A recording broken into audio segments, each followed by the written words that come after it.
Hello everyone, welcome to the What If Anime YouTube channel. Today, we're diving into an exciting new story that will take your imagination to the next level. Let's get started. What if Naruto gains all 9 Bijuu and the ultimate Sharingan? Part 1. Before video started, do like, share and subscribe to the channel and comment down your favorite part.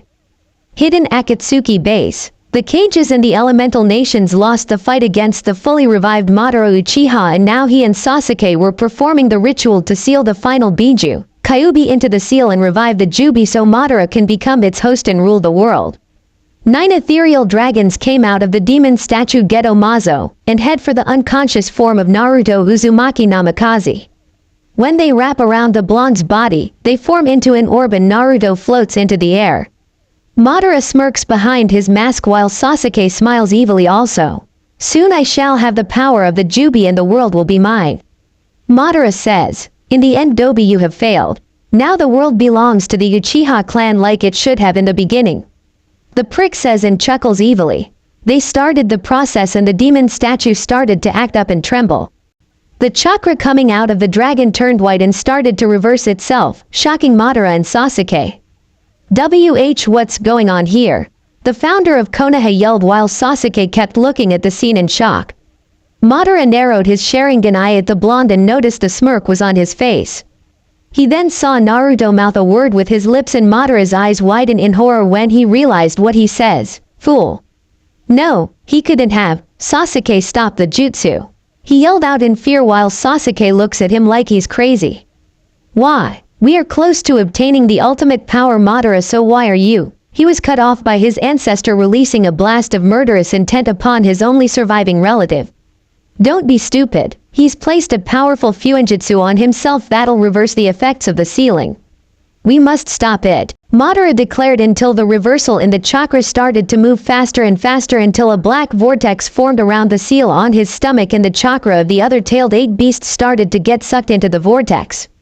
Madara's eye widens even more when he sees what's happening. All the effort and planning he made throughout the years in order to make the world his in control with the power of the original Bijuu and the power of his ancestors was all thwarted and by a mere child.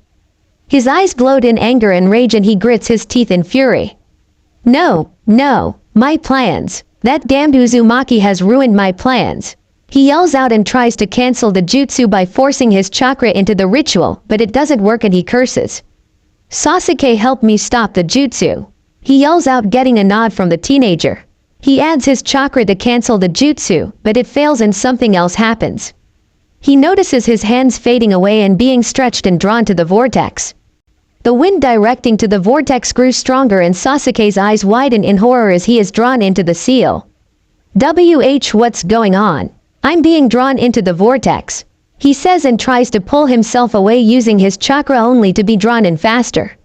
And no, this can't be happening, this can't be happening. Damn you Dobi, damn you ARRRGGHHHH. He cries out as his head and the rest of his body stretches out and gets sucked into the vortex. Madara saw this and the same thing was happening to him. Naruto started to chuckle and then laugh as this was happening. He trembled in fury and glared at the blonde with every single ounce of hatred he could muster. Damn you Hashirama and your Uzumaki brethren. Damn you Minato Namikaze and your family for ruining my ambitions. I will not die like this. I am immortal. I'm an Uchiha. I am a good. He screams out in denial as he was sucked into the vortex while the multicolored chakra continued to enter the vortex that was on Naruto's stomach. Naruto's mindscape. He opened his eyes to the familiar blood-red walls, but inside the cage was a rather house surrounded by grass and wild flowers. It wasn't overly big like that of a mansion, but it had 2 stories and had a lot of room. He looked around, noticed the lake, river, and waterfall behind the house, and foxes running around yipping. He smiled and shook his head at this. Hitomi-chan, he called, waiting for the redhead to walk out of the red house. The door soon opened and the sight made his eyes go wide. A woman with blood-red hair walked out of the house with no shoes on, leaving her feet out for the world to see. Her toenails were painted blood-red and they wriggled as they walked through the green grass. His eyes traveled around her body and he looks at her sleek and smooth legs that crawled up her body and hid themselves away under a mini skirt. Her skirt was a red-orange color and it went up to her curvy waist. Her black shirt had a red nine-tailed fox on it and it fit her hourglass figure perfectly and it showed off her bust, which was a nice size but not too big. Her arms swung at her sides as she walked, the nails painted black and red as she sauntered over to him. He can clearly see the muscles which was lean and increased to her feminine appearance. His eyes traveled from her torso to her slender and pale neck and ivory skin that was light and soft, it would make you want to kiss it. As she approached the blonde, he looked into her ruby-red slit eyes and his expression went from happiness to sadness and sorrow. Hitomi-chan, he starts to say until she puts her finger on his lips to silence him, smiling sadly at the young sage. I know Naruto-kun, but it is the only way. If there was another way I would have found it, but sadly, I'll end up being one with the other Bijuu also, and you will be the new Jubi in a way because you'll have its power. You've also gained both Madara's and Sasuke's Sharingans as well as their abilities when you absorb their souls into yours. You also have the eternal Mangekyo Sharingan, and the DNA of the Uchiha clan is now a part of you.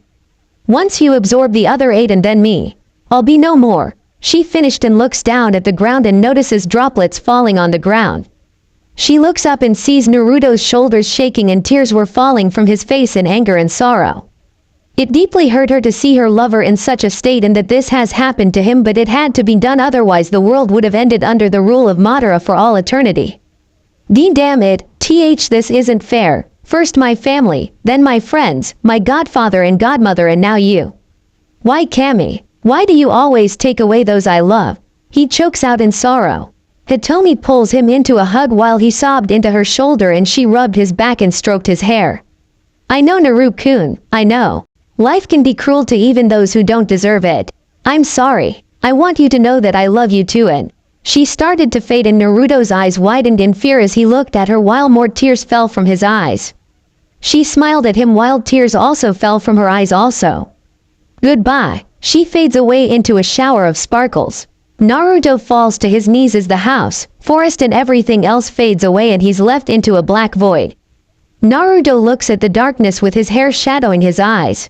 He then clenches his fist so tightly that his knuckles pop and blood seeps through his fingers. He then draws his head back and lets out an agonizing scream while tears flew from his face. Outside his mind, goodbye Hitomi-chan, he whispered as tears fell from his face as he continued to absorb the rest of the chakra.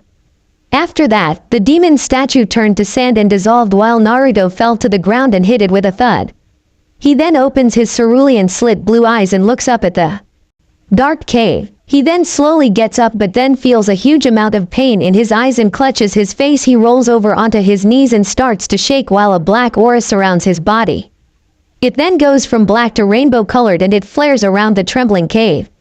He then smashes his fist into the ground, creating a small crater, and then does it a few more times, making the crater bigger every time. He then rears his head back and then lets out an earth-shattering yell and a large pillar of multicolored chakra shoots out of his body and tears through the cave. It shoots up into the cloudy sky and causes it to slowly clear. He collapses and pants heavily while sweat dripped from his face. He then slowly gets up and opens his eyes. They were now red and it had a 6-bladed windmill shuriken, but a small hexagonal star shape was on the inside of the shuriken. Naruto walks over to a small pond of water and looks down at it to see his eternal Mangekyo Sharingan reflect off the water. Well, Madara-tem, I guess I have to thank you and Sasuke for these eyes. He then feels the knowledge from Madara's and Sasuke as well as the abilities of their Sharingan go through his mind. After that, he focuses his eyes and finds himself being warped out of the cave. On a hilltop, a pair of black Anbu sandals appear, then black cargo pants and a dark green Junin flak jacket and the Yondaime's cape appears. After that, a masculine face and wild spiky blonde hair appear. Naruto finds himself standing on the hilltop while looking at the destroyed and ruined environment and sighs sadly. If only I knew a way to prevent this from happening, he says, but then realizes something and smirks. He focuses his eyes and says only one word. Kamui, he says. The sky turns into ripples and a human-sized vortex appears in front of him. He then jumps into it and the vortex disappears. Dimensional vortex. Naruto is now flying through the multicolored ripples and lights and his eyes were squinting from the flashes. Naruto then starts to feel funny and his body starts to twist and turn, and then it started to get all wavy, as if it was changing. He then sees a flash of white light and consumed by it as does everything else becomes white and Naruto blacks out. After being out for a while he hears a feminine yet young voice. Aniki, Aniki, the voice calls out. Naruto lets out a groan when a body jumps on his torso. Aniki, wake up, it yelled again. Naruto then opens his eyes slowly and his vision was blurry at first. The face he saw was barely visible but he did see red hair. When his vision becomes clearer, he sees the face of a girl who seemed to be 6.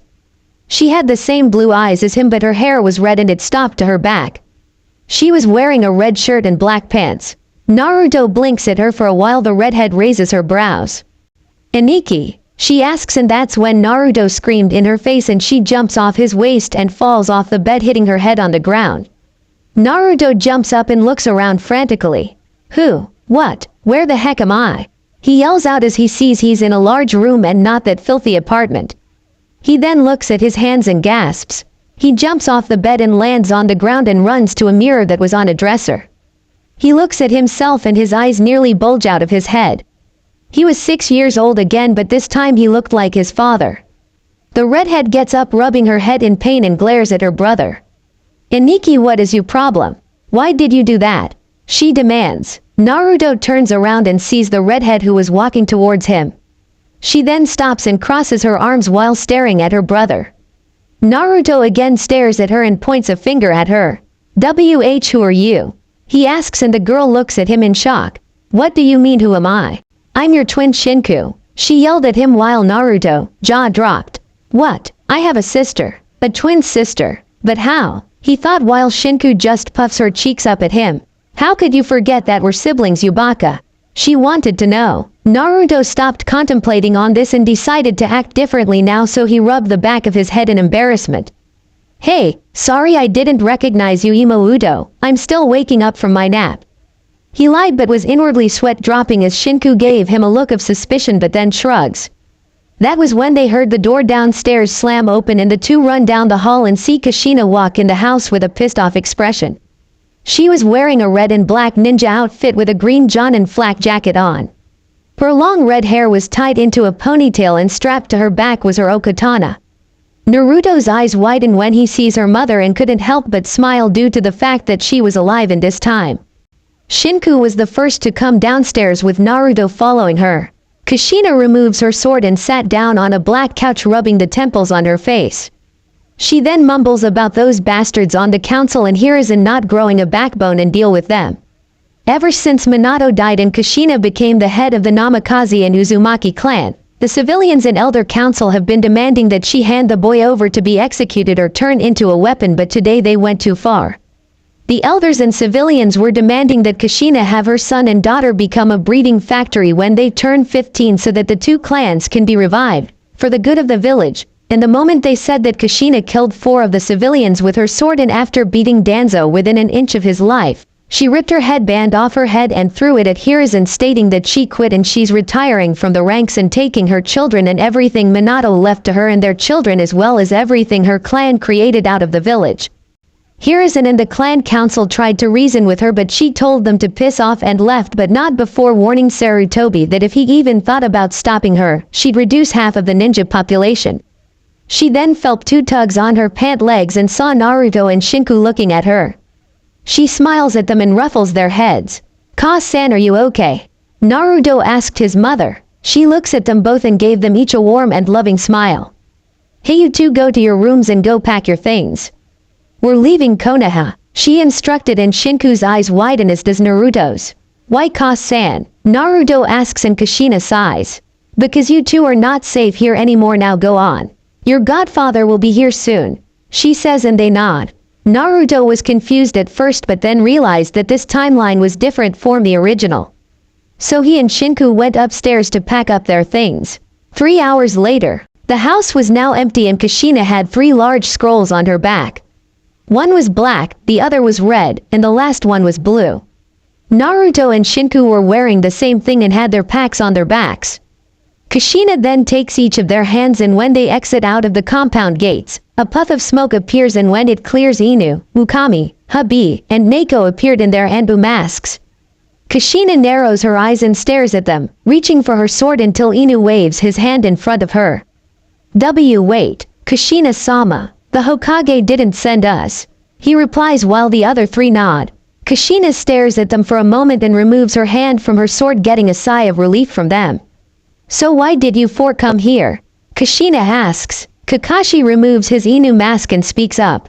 We want to leave with you, Kushina-sama, he replies, getting a shocked look from her. May I ask why, Kakashi?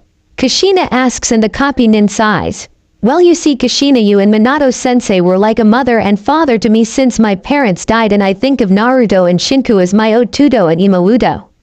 I promise, Sensei, if anything were to happen to him or you, then I'd look after them, and if I have to become a missing nin to make sure they're safe, then I will. He says, and Kushina looks at Ukami, who nods and removes her mask, revealing Rin's face. Same here, Kushina-sama, Rin said while Neko and hubby removed their masks, revealing Yugo and Anko. And why do you two want to join? Kushina asks her former students. To be honest, Sensei, I am also tired of how the villagers in Konoha treat Naruto-kun, and I don't wish to protect a village that would dishonor the dying wish of the man who saved us from absolute destruction. The female Kenjutsu user says. Kushina looks at Anko and she also speaks up. You already know my reasons, Sensei, she says and rubs her left shoulder blade. Kushina looks at them for a while, then smiles. Very well, you all may join us, but where is your equipment? She asks, and Kakashi I smiles. I have them sealed up in Pakun, and the pack took them back to the summoning realm. He answers. Oh, well, let's go. Jiraiya is waiting for us at the west gate, she ordered, and they nod. Kakashi picks up Naruto and places him on his shoulders, and Rin does the same with Shinku. They manage to make it out of the west gate and are now running on the path, until a puff of smoke appears and a horse-sized toad that was black and red is seen on the path. They all stop when they see the frog, and Kushina smiles. About time you showed up, Jiraiya, she says, and that's when a man with long wild spiky hair appears on the toad's head with a grin on his face. Well, if it isn't Kushina and her Gakis. Naruto eye twitches at being called a brat, but then a smirk appears on his face. Hey Arrow Senin, he says out loud, getting gasps from the four former Anbu and causing Jiraiya to fall off the toad. Kushina had to hold in a laugh, and Shinku was laughing and pointing a finger at her godfather, who got up with an angry expression on his face. Don't call me that in public, he yells, and Naruto only grins. Jiraiya calms down and looks at the other four. Hey Kushina, why are they with you? He asks, and Kushina shrugs. They wanted to join me. Now we need to just find a village. Iwa is definitely out of the question, and Suna is allied with Konoha. Kiri is still in the middle of a war, and the minor countries aren't strong enough to handle Konoha right now. So my only option is Kumo. What do you think, Jiraiya? Kushina asks, and Jiraiya rubs his chin in thought. I say Kumo is our best option. They are neutral to Konoha, and they also have two Bijuu container like Naruto, but the thing is that they treat them like guardians instead of pariahs. They also happen to be related to the Raikage, with one being his younger brother and the other his niece. I believe the girl is the container of the Nibi no Nekomata, and his brother contains the Hachibi no Aoshi. He answers, and her eyes widen in shock. I see. Well, Kumo it is. Now let's go. I don't want to stay here and wait for that Warhawk to send his drones after us. Yugo pulls out her ninjutsu and vanishes, shocking everyone, and then the sound of two slashes and screams were heard, and she reappears with a bloody sword in her hand and swipes the blood away. We have to get out of here, and fast, she says, and Kushina curses. You four, get Naruto and Shinku out of here, she yells, and they nod and shunshin away. The toad disperses, and Kushina pulls out her okatana as she and Jiraiya were surrounded by 20 root ninja who had their blades drawn. Where is the demon brat and the girl? The leader demands, but instantly regrets it when a murderous grin forms on Kushina's face and Jiraiya cracks his knuckles. Is that crippled old fool serious? Sending only 20 of you to deal with us? I'm insulted, he complained. I'm gonna enjoy carving you fools up, the redhead says, and then charges at the soon-to-be dead Root Anbu. Border of Hai no Kuni and Kaminari no Kuni. Kakashi, Rin, Anko, Yugo, Naruto and Shinku were waiting at the border for Kushina and Jiraiya. The twins were sitting under a tree, and Shinku was sleeping on her brother's lap. Naruto was resting his head on the tree with his eyes closed and was in his mindscape. Naruto was now the same as he was when he was in the future. He walked up to the cage and sensed a powerful aura coming from the other side. That was when a pair of large red slit eyes opened from the opposite side as a pair of long white sharp teeth, and the figure growled. "You, what are you doing here, Yondaime?" Kyuubi no Yoko roared out while the entire place shook violently. Naruto simply stood there staring at the vixen before a small smile formed on his face. "Sorry to disappoint you, Hitomi-chan, but I am not my father," Naruto answers. Her eyes widen in shock because standing before her was her vessel and not Minato Namikaze, the man who sealed her away like Hashirama and Mito did. But what surprised her the most was that he knew her name, since no one short of her creator father figure ever called her that. She narrows her eyes in suspicion for a bit before her entire body glows and she is now in her hybrid form. Naruto walks up to the cage and looks into her ruby red slit eyes. "Care to tell me how you know my name, my dear vessel?" she questioned. Naruto's smile grew and proceeded to roll up his right sleeve. Hitomi watched as a series of complex seals form around his forearm and into the palm of his hand while a spiral appeared around his palm. He reaches for the paper that said seal on it and rips it off, revealing lock to the gate, and then pulls up his shirt, showing the Shiki-Fuin pattern on his stomach. As blue chakra flames form on the tips of his fingers, he places his hand around his torso and twists it counterclockwise, resulting in the lock clicking and slowly unlocking until the gates split apart and open up. The vixen remained stunned beyond belief as she witnessed her vessel free her from her seal, unaware of Naruto, who reaches out and places his hand on her face, and she tenses up at the contact but then calms down and purrs when he strokes her right ear. "To simply put it, Hitomi-chan, I am not from this time and am from another realm like this, only it was destroyed by the man who used you to fight the Shodaime and my father," he says, and feels her release a lot of ki in his mind. "Madara Uchiha, I swear if I ever see that man I'll rip him apart," she snarled in anger. Naruto approaches her angry form and pulls her into a hug, making her freeze up from the contact since she had never experienced this form of contact once in her life.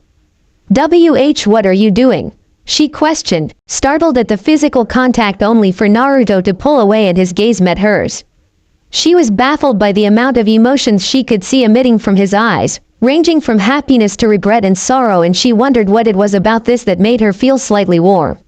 "I lost you once in my timeline, Hitomi-chan." A small blush appears on her face when she hears the suffix. "When I was captured by that man and another Uchiha, they were preparing to extract you and seal you into a demonic statue in order to revive the Jubi, but I created a seal that reversed the effects and I ended up absorbing the spirits of the other 8 Bijuu, including you. I also absorbed Madara's and the other Uchiha's souls and powers into my being, gaining this." He closes his eye and opens them again, revealing a pair of red eyes with a 6-bladed shuriken on the outside and a hexagonal star shape on the inside. Her eyes widen in shock as she looked into the eyes that Madara Uchiha had, only they weren't filled with malice, hatred and evil. They were filled with compassion, kindness, and love. The aura she sensed from those eyes was one of protection. "In my time we fell in love and I had created a seal that would have set you free, which I just currently used. I'm also in a way the new Jubi, since its power and soul is now a part of me, and I am also in some sense immortal. I know you are different from the Hitomi I knew and loved, but regardless of that I have granted you the same thing. Whether we fall in love or not is up to you, but I won't let Madara or his organization capture you or the other vessels and their Bijuu." His eyes return to normal and he changes his mindscape into a beautiful forest and a house similar to the one he created from the future.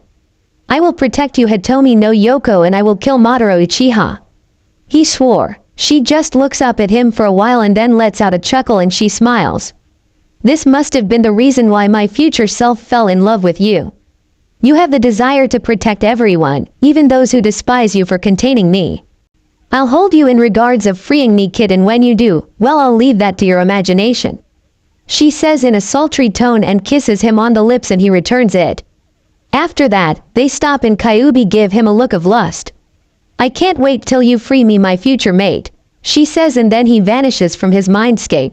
Outside his mindscape a smile appears on Naruto's face and then he opens his eyes. "I will not let the Akatsuki win this time," he vows and looks down at the sleeping form of his sister and strokes her hair. Kakashi, Anko, Mugo, and Rin were looking out for the rude Anbu, and that was when Kushina and Jiraiya appeared. Jiraiya was unharmed, but Kushina had blood on her flak jacket and her sword. She flicks the blood off her sword and removes the flak jacket, then burns it with a Kaiden jutsu.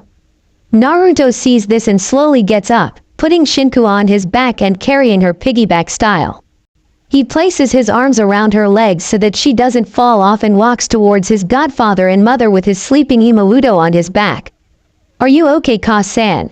Ero Senin?" he asks and Kushina smiles and nods while Jiraiya's eye twitched from the name. "Yes, we're fine, Naruto-kun." She then looks at Kakashi and the three kunoichi. "Well, let's get going, everyone," she says, and they cross the border to Kaminari no Kuni. While taking the path to Kumo, Naruto couldn't help but wonder how his presence in this time will affect it, but now all he cared about was being with his family and starting a life away from Konoha. Kumogakure was without a doubt a beautiful place despite being a little colder than Konoha. The skies were as clear as day, mountains practically rose into the sky surrounded by clouds, and the rivers and lakes were as clear as day. Different varieties of birds soared through the sky while Kushina, Jiraiya, and the others walked on the path that was routed to Kumogakure. Naruto was currently carrying Shinku on his back while she was playing with his hair and giggling. Naruto's brow kept twitching the whole trip. Rin was watching and was inwardly squealing kawaii at this. Kushina had to hold in her laugh as she saw her Sochi's brow twitch at Shinku playing with his hair. Jiraiya nudged Kushina on the shoulder, getting her attention, and speaks to her quietly. "So Kushina, when do you plan on training the squirts?" the Toad Sage asks. Little did he know Naruto was listening to this with his enhanced hearing and was smirking. He already had the knowledge of all the jutsu he learned from Jiraiya during his training trip and the ones he gained from the Uchihas from his time.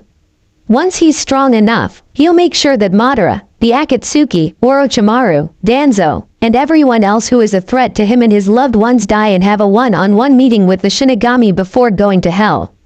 I will not let them win this time. Madara Uchiha, you better pray we don't meet soon, because if we do, you're the first one I kill. He thought as his eyes flashed to the eternal Mangekyo Sharingan for a few seconds and back to his normal eyes. He then felt a small fist bop him on the head lightly, and he turns around to see Shinku grinning at him. "Am I too heavy for you, Aniki?" she asks, and a small smirk appears on his face and he shakes his head. "No, not really, though you do need to cut back on the dango imouto," he said with a cheeky grin on his face. Shinku gasps and then stretches out his cheeks with her fingers and he cries out in pain, getting everyone's attention. "Are you calling me fat?" she yells at him. They all sweat drop at this while anime tears go down Naruto's face from the pain of having his cheeks stretched out. Kushina giggles at this until her eyes widen and she draws her sword, as do Kakashi, Yugo, Rin, and Anko. "Come on out, Anbu-san," she says, and that was when 6 Kumo Anbu jumped out of the trees and in front of the 8 travelers. The one wearing a lion mask and a silver-white hooded cloak walked forward. "We didn't come here to fight, aka no sheet Red Death. We wish to know why you, Jiraiya of the Sannin, 4 Konoha Anbu, and 2 children doing in Kaminari territory," he asks, and that was when Jiraiya spoke up. "We're here to seek temporary asylum in Kumogakure and would like an audience with the Raikage about it," he answers while Kushina and the former Konoha Anbu sheathe their swords. The leader eyes them for a while and then speaks up. "Is there a reason why you want a temporary asylum in Kumo?" She asks. Kushina tilts her here to her son and daughter. "Yes, from Konoha and for my children," she says, and he looks over at the blonde boy and red-headed female. "I see. I'll inform the guards at the gate to let you pass, as well as Raikage-sama, but you might want to seal away your weapons as a warning," he says, and they shunshin away. Kushina lets out a sigh of relief and then walks over to Naruto and Shinku, who was getting of her brother's back. Kakashi seals away their weapons into a scroll and Kushina picks up her 2 children, holding them in each arm, and they head towards Kumogakure. Kumogakure Raikage Tower. Sitting in his office doing paperwork while doing arm curl-ups with a large dumbbell was the Yondaime Raikage. He is a tall, dark-skinned man with a large muscular build, slicked back white hair with a yellow tint, a few wrinkles, and a small mustache and beard. He wore the cage hat and robes without a shirt underneath, which further displays his hulky physique. He has black shuriken tattooed on both shoulders. On each wrist he has gold bangle bracelets, which seems to have protrusions, and has a gold belt on his waist with a lion's face engraved in the center. All of these aspects combined give him the appearance of a professional wrestler. As he was on the last piece of paperwork, his secretary walks in and bows. Reikage-sama, there's a group of people here who wish to have an audience with you. She says, and he drops the dumbbell out of his left hand. And it hits the ground with a metallic thud. He looks up at the woman with a raised eyebrow. And who are they? He asks and she speaks up. Jiraiya of the Sannin and the aka no Shi. The rest seem to be Konoha nin and have 2 kids with them. She answers and his eyes widen as he hears the name Jiraiya and aka no Shi. Send them in, he orders and she nods, leaving out the door to inform them. The door opened and Jiraiya, Kushina, and the others enter the office and the Reikage stops writing and looks at them. So tell me, what does the Sannin and the aka no Shi want with my village? He asks and Kushina speaks up. Reikage-sama, me and the group who are loyal to my family wish to have a temporary asylum in Kumogakure. She answers and the man's eyes widen a little before they return to normal. Is that so? Why should I even offer you all asylum here? What is it that you and your group can offer me the cage of the village? He asks as he laces his hands together while eyeing them. Kushina closes her eyes for a moment then opens them. Tell me Reikage-sama, you have 2 Jinchuriki living here in the village, right? I believe one is your brother and the other is your adopted daughter Kurabi, container of the Hachibi and Yugito ni, container of the Nibi, correct? She asks and he nearly fell out of his seat and looks at her in shock. How do you know this? He asks and she tilts her eyes over to Jiraiya who is smirking. He looks at the Toad Sage and chuckles. I see, but what does my brother and Yugi have to do with your group? He asks and she lets out a sigh and brushed her red hair back. My son is the container for the Kyuubi no Kitsune. She answers and his eyes were now the size of saucers. Naruto walked forward and looked at the large man with no hint of fear in his eyes. The Reikage analyzes the kid wondering why he wasn't nervous by his appearance but then shakes it off and looks back at Kushina and noticed a smaller redhead who was behind her brother and looking over his shoulder. He then looks up at Kushina. Are they the children of the Kiroi Senku, Minato Namikaze also? He asks while the 4 former Anbu stiffen at this until the man chuckles. Don't worry, I hold no ill intentions like that fool of a Tsuchikage does. I actually respect your husband's power and to think that he went head to head with the most powerful Bijuu of the 9. Tell me, how is your son treated in Konoha? He asks and she frowns and looks at her son with sorrow in her eyes. He sees this and sighs. So they praise the father and damn the son. I never would have thought the so-called strongest village in the shinobi world would sink so low. He says and looks up at Kushina who looks back at him and speaks again. We, meaning me, Kakashi Hitaki, Enko Mitarashi, Rin Inuzuka, and Yugo Azuki would like to work as freelance nin for Reikage-sama. The same goes for my children when they're old enough. She answers. He looks at the 4 former Black Ops who nod and he lets out a hem and thinks for a while. The son of the Shiroi no Kiba, the former apprentice of Orochimaru, and Inuzuka, the Kenjutsu Kunoichi, and the heirs of the Kiroi Senku and aka no Shi. I'd be fool not to let them join even if it's only temporary. After all, Konoha's loss is Kumo's gain. He thought and then looks at them with a small smile. Very well, Kushina-san, I will allow you and your group to stay in Kumo and work as freelance nin for us. He says and a smile appears on her face.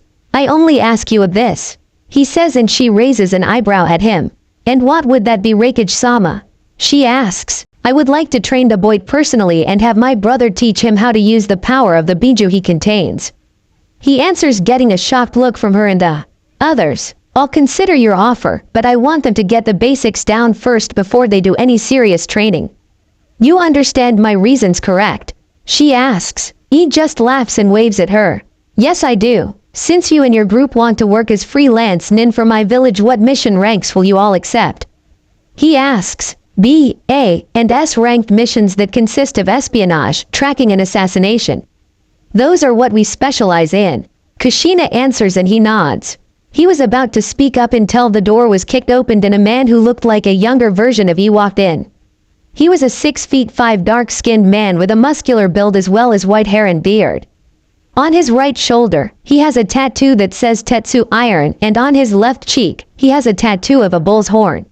He also wore oval-shaped sunglasses and a white-colored forehead protector. He also wears a white-colored one-strap over one shoulder flak jacket of a Kumogakure Jonin, with a red rope tied around his waist, white handbands, black pants and sandals, and a white scarf around his neck. He also carries 7 swords on his back. He was Kurabi Killer Bee, a shinobi of Kumogakure and the Jinchuriki of the eight-tailed giant ox. Kurabi walked in with a huge grin on his face. Big bro, what's happening yo? He raps, getting sweat drops from the former nin of Konoha and Shinku. Naruto was inwardly groaning because the Kurabi in this time was the same as the one from the future. Couldn't rhyme and was very obnoxious. But he was without a doubt the one person you don't want to face one-on-one. He smacked his forehead while letting out a groan. Kurabi, what do you want now? If it's another vacation request then the answer is no. He says when his brother gets ready to speak up but then slumps his shoulders. Ah, come on big bro. Cut me some slack yo. I've been spending the last month training little Yugito. He whines until he gets drop-kicked into the back of his head by a 9-year-old blonde who had blonde hair that was tied into a ponytail and wore a purple short-sleeved shirt and gray pants with purple shinobi sandals. She was Yugito ni, the Jinchuriki for the Nibi no Nekomata. Kurabi just stood there scratching his cheek with one finger while Yugito lands on the ground and glares at the man. Kurabi turns around and sees the female blonde glaring at him with her blue-slitted eyes. Oh hey kitty cat, he says, causing a tick mark to appear on her head. Don't call me that. Why did you leave me wandering the cave for 3 hours? She yells at him while the sweat drop on the others' heads become bigger. Call it survival training, kitty. Besides, you would have found your way out due to your heightened senses. He responded while she growled at him but then noticed the other people in the room staring at them and she blushed in embarrassment. Hey bro, what's the aka no she, Toad Senin, and Konoha Andrew doing here? He asks, pointing to them. They're here to work as freelance nin for our village. He replies and Kurabi looks at them and then back at Nato with a raised eyebrow. So the kid contains the Foxy H. Interesting, he says as he looks at Naruto who looks back at him. And you contain the ox? Naruto replies and Kurabi laughs at him. Hey, the kid's got spunk bro. Oi Yugito, introduce yourself to the Gaki. He says as Yugito walks up to the 6-year-old and they look at each other for a while. You're short for a boy, she says with a cheeky grin on her face and Naruto's eye twitches. I'm 6, of course I'm short kitty-chan, he says while her eye twitches too. Iniki, Shinku whines while the grown-ups watch this. After that, Jiraiya leaves to go check on his spy network while he gives them a 2-story house that was near the mountains in a large lake connected to a river. Once they settled in, Kushina, Anko, Yugo, Rin, and Kakashi unsealed everything she took from her former home and set the house up. Shinku was sleeping on a bed while Naruto was sleeping on the other one. In his mindscape, Naruto's older form was sitting on a bed with Hitomi, who's in her hybrid form, resting her head on his lap while rubbing the back of her right ear, getting a purr out of her while he chuckles. You know your future self loved getting scratched behind her ear also, and I can see why. He says while her purr became a little louder. Less talking, more scratching. She mumbled out while he chuckles. Whatever you say, Bara-chan. He drawls out and one of her tails brush against his neck. So when do I get my freedom? Or do I have to earn it? She asks as she sat up and wrapped one of her tails around his waist and gave him a view of her cleavage. Naruto chuckles and from behind his body a yellow tail appeared from behind his back and placed the tip of it under her chin and gently pulled her face forward until she was a few inches away from his face. A small blush appeared on her face as Naruto leaned over into her ear and whispered into it. Her eyes widened and her blush became bigger as she shivered as he kept talking into her, then moves away from her ear and looks at her frozen yet blushing face. Naruto raised an eyebrow at this and then he snapped his fingers in front of her face and she blinks a couple of times. Wah, she says only to see a grinning Naruto chuckling at her and she huffs and puffs her cheeks out at him. Pervert, anyway how do you plan to free me? She asks but then starts to purr again when Naruto rubs her behind the ear.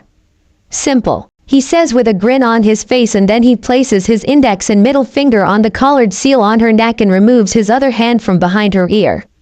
He then performs a series of one-handed seals with his right hand and stops at the ram seal. The collar seal around her neck glows a bluish-white color. Fuinjutsu, Tenma Tugoku Gokuen, Kite Sealing Jutsu, Demon Imprisonment Seal, Release.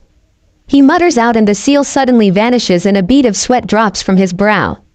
Naruto lets out a sigh of relief and that was when Hitomi tackles him on the bed and before he could say anything she locks lips with him and his eyes widen in shock. She then releases the kiss and smiles at him. That was for freeing me of the seal. When you're a little older, I'll give you my thanks. She says with a grin on her face while Naruto just blinks and fades from his mindscape with Hitomi giggling. Naruto wakes up with a blush on his face and mumbles about perverted vixens. He looks at his 6-year-old form and lets out a sigh. Guess I'll have to wait until I turn 14. Damn it, I hate time traveling. Well, at least I still have the knowledge on the things I know in the future, and I know the secret to the shadow clone jutsu. He mutters to himself until he hears the door open, and Kakashi walks in wearing an all-black Jonin outfit with a silver flak jacket. The copy nin looks and sees Naruto staring at him, and the blonde grins. Hey Kakashi ni-san, Naruto says, and Kakashi responds with an eye smile on his face. Hey Ototo, finished sleeping? He asks, and the blonde nods. Yep, where's Kaz-san and the others? He asks as he jumps off of the bed and walks towards the man. Getting some supplies for the house while I look after you too, he answers. Oh, hey ni-san, when Shinku awakens can you teach us how to use chakra? Naruto asks while Kakashi's eye widens and he rubs his chin in thought. Sure, why not?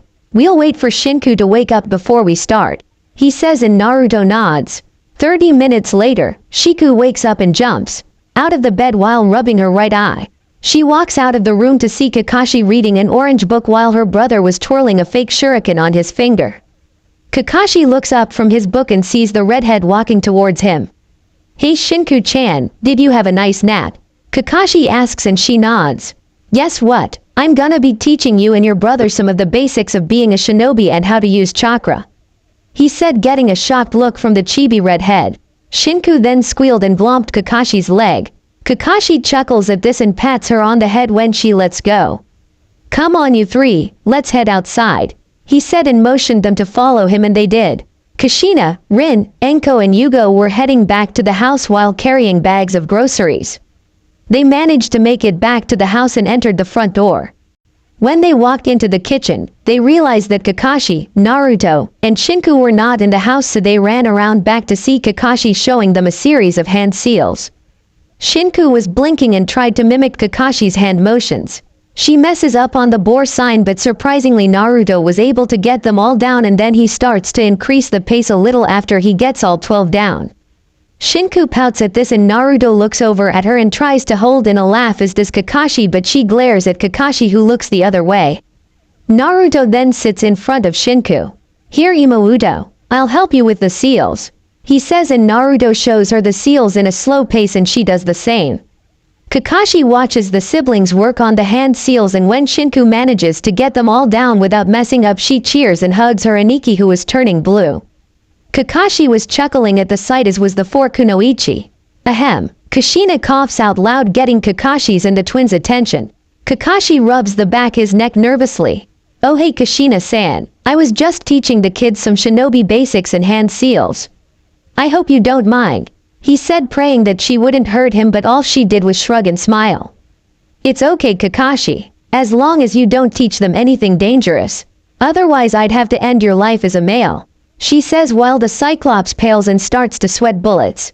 Naruto didn't show it but was sweating bullets on the inside. Man, now I see why the males in the Nara clan are afraid of their wives, he thought while in Konoha. Shikaku sneezed and mumbled troublesome, only to get hit in the head with frying pan. That was when Yugo spoke up. Kushina-senpai, I know you plan on teaching Shinku and Naruto Kenjutsu, but may I teach them the basics in a few years? She asks. Yes sensei, I want to teach the Gakis too, Enko asks with a grin on her face.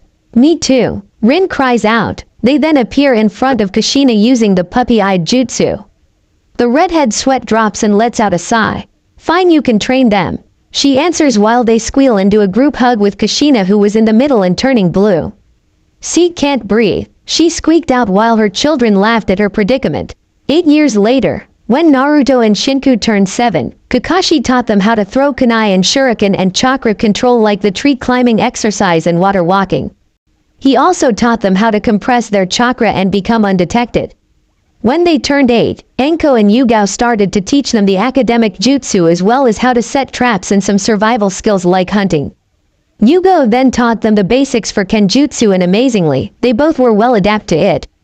When they turned 9, Rin taught them the basics on human anatomy, ijutsu, medical jutsu like the mystic palm and chakra scalpels, and poison extraction.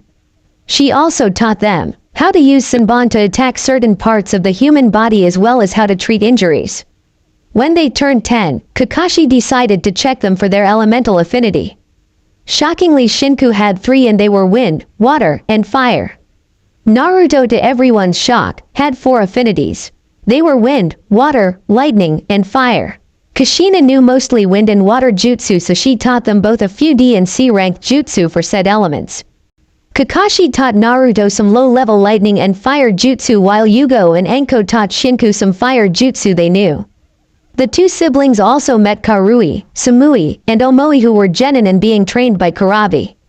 Said container taught Naruto how to use his Bijuu's chakra, so everyone knows. Naruto is actually using the Jubi chakra he gained when absorbing the demon's soul when the Bijuu from the future became the Jubi's soul. He taught Naruto some lightning jutsu as well as his form of fighting. When Naruto and Shinku turned 11, Jiraiya showed up and taught them some of his personal jutsu like the Hari Jizo, Yomi Numa, and got them started in learning Fuinjutsu. Due to the knowledge on Fuinjutsu Naruto had from the future, he managed to get the basics down. Jiraiya was shocked with how well Naruto's and Shinku's skill with Fuinjutsu was. It was as if they were adapted to knowing the sealing arts like their father. It took most beginners a long time to understand the concepts of Fuinjutsu, but both Naruto and Shinku learned it without difficulty and even started to create their personal Fuinjutsu. He also let the twins sign the Toad contract and Kushina had them sign the Hydra contract. A contract that belonged to her clan in Whirlpool before it was destroyed. So far, they could each summon a horse-sized frog and Hydra. One time Shinku summoned a saltwater crocodile and Naruto summoned a Komodo dragon, shocking both cage-level nins since you needed Junin-level chakra control in order to summon them. That was due to all the physical and chakra exercises Kakashi, Yugo, and Anko made them do, and the same went for Naruto when he trained with Ian Kurabi. When the 2 turned 12, Kushina taught them her sword style, Shukuchi, and Jiraiya decided to teach Naruto and Shinku the Rasengan. Naruto got it down in less than a week, but it took Shinku 2 weeks, but Naruto helped her understand the steps and she was able to make it. Naruto was also working on a jutsu similar to the Hiraishin, the only difference was that it was based on pure speed and not a kunai. When they turned 13, the twins were at Itachi's level when he was 13. Naruto's skill level in the ninja arts were already on mid-Anbu level and Shinku's was high Junin level. Sitting in a lotus position in the middle of the lake's surface with his eyes closed was Naruto Uzumaki Namikaze. He was now 14 years old, 5 feet 7, and was wearing a black sleeveless muscle shirt and a deep blue cargo pants that has a silver lining going down it, and wore a pair of Anbu-styled sandals. He also wore a pair of fingerless gloves that had metal pads on them. He was now like a teenage version of his father, but the only difference was his slitted blue eyes and he had fangs jutting from his upper lip. He also wore a black headband that had a metal piece attached to it and it had the symbol of a whirlpool on it. His eyes snapped open and he instantly leapt up in his feet and jumped out of the lake when he saw 4 black snakes shoot out of the water and heading for him with their mouths open, revealing their fangs. Naruto bit his thumb and swiped his left wrist, which had a containment seal on it. A small puff of smoke is seen and a ninjutsu appears in his right hand. He then places it in a reversal position. When the snakes are close enough, he spins, performing a counterclockwise slash and slices the snakes apart, and he flips again in mid-air, landing in the water in a crouched position as the snakes feel into the water. He then twists his body to deflect a barrage of kunai that were headed towards him, and he then pulls out one silver throwing knife and flings it in order to deflect a shuriken. He runs towards the throwing knife he threw and catches it. He places the knife back in the pouch he had latched to his back and grabs the shuriken. The yellow blur was seen heading for him from behind, and Naruto throws the shuriken at the blur, which moved to the right and kept charging. Naruto plants the ninjutsu on the ground and leaned back as a fist came for his head but missed and passed by. It was Yugito Ni. She is 17 years old now and her attire was different. Her hair was longer and tied into a ponytail. She also wore a silver and black shirt that hugged the curves in her body and showed off her developing D-cupped breasts.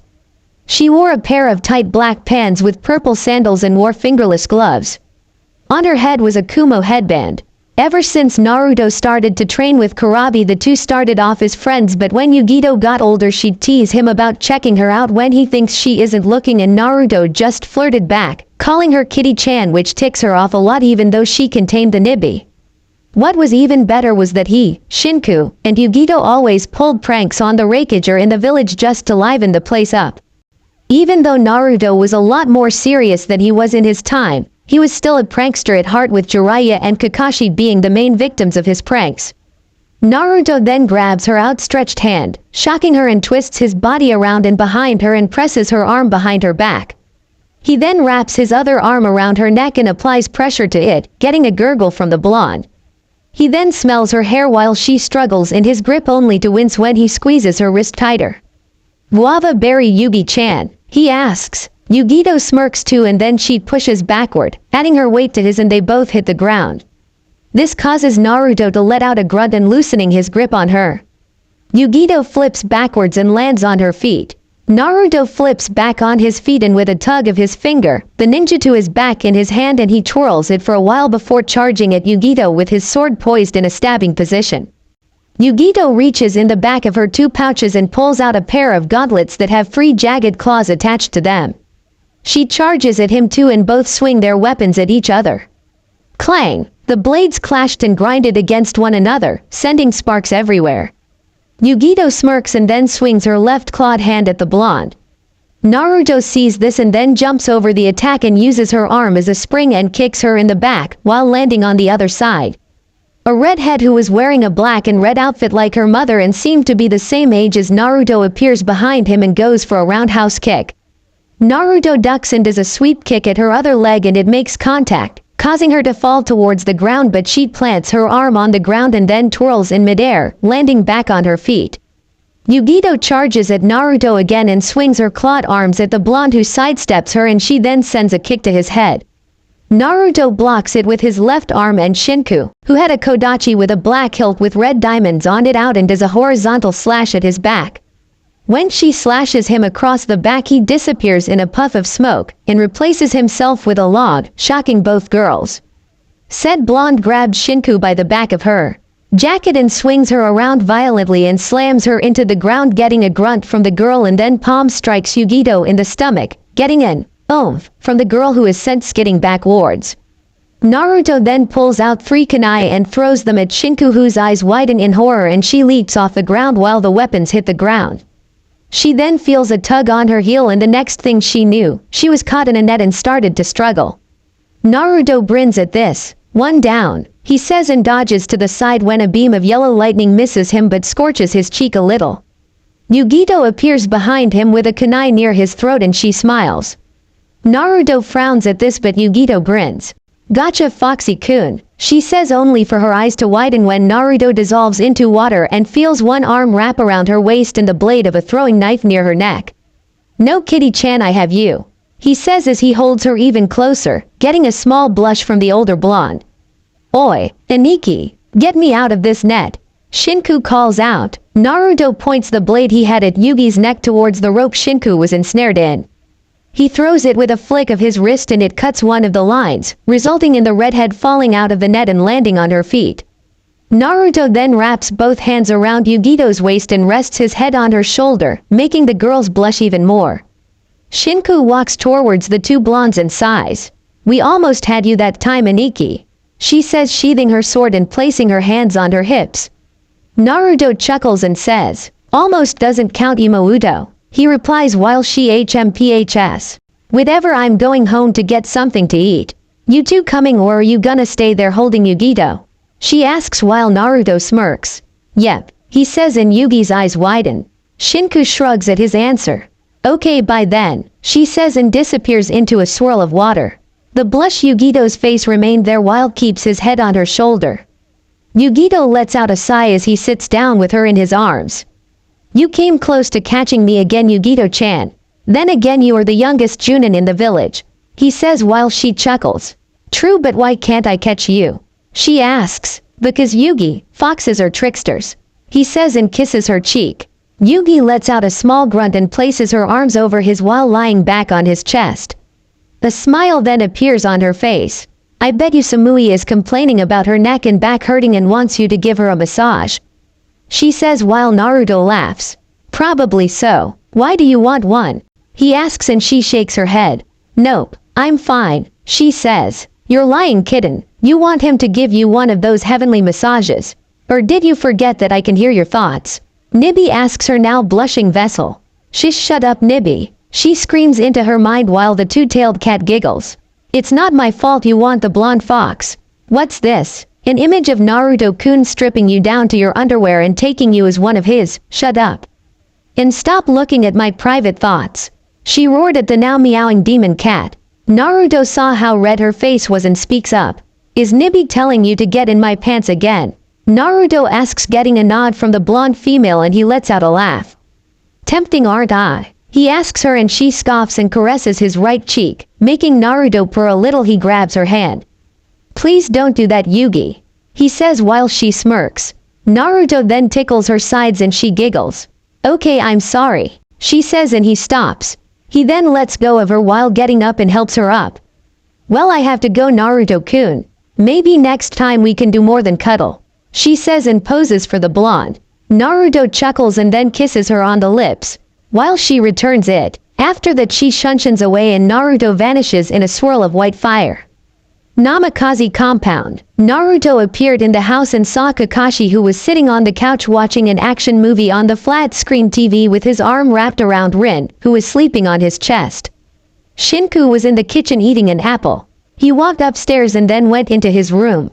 After unsealing all of his weapons, his headband, and removing his weights and sandals, he fell back onto his bed and shuts his eyes.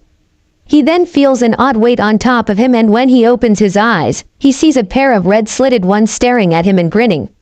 It was Hitomi. She was wearing a sleeveless black tank top that hugged her hourglass figure and a pair of reddish-orange shorts. Hey Naruto-kun, did I disturb you? She asks while tilting her head to the side. A smile appeared on Naruto's face because she looked cute when she did that.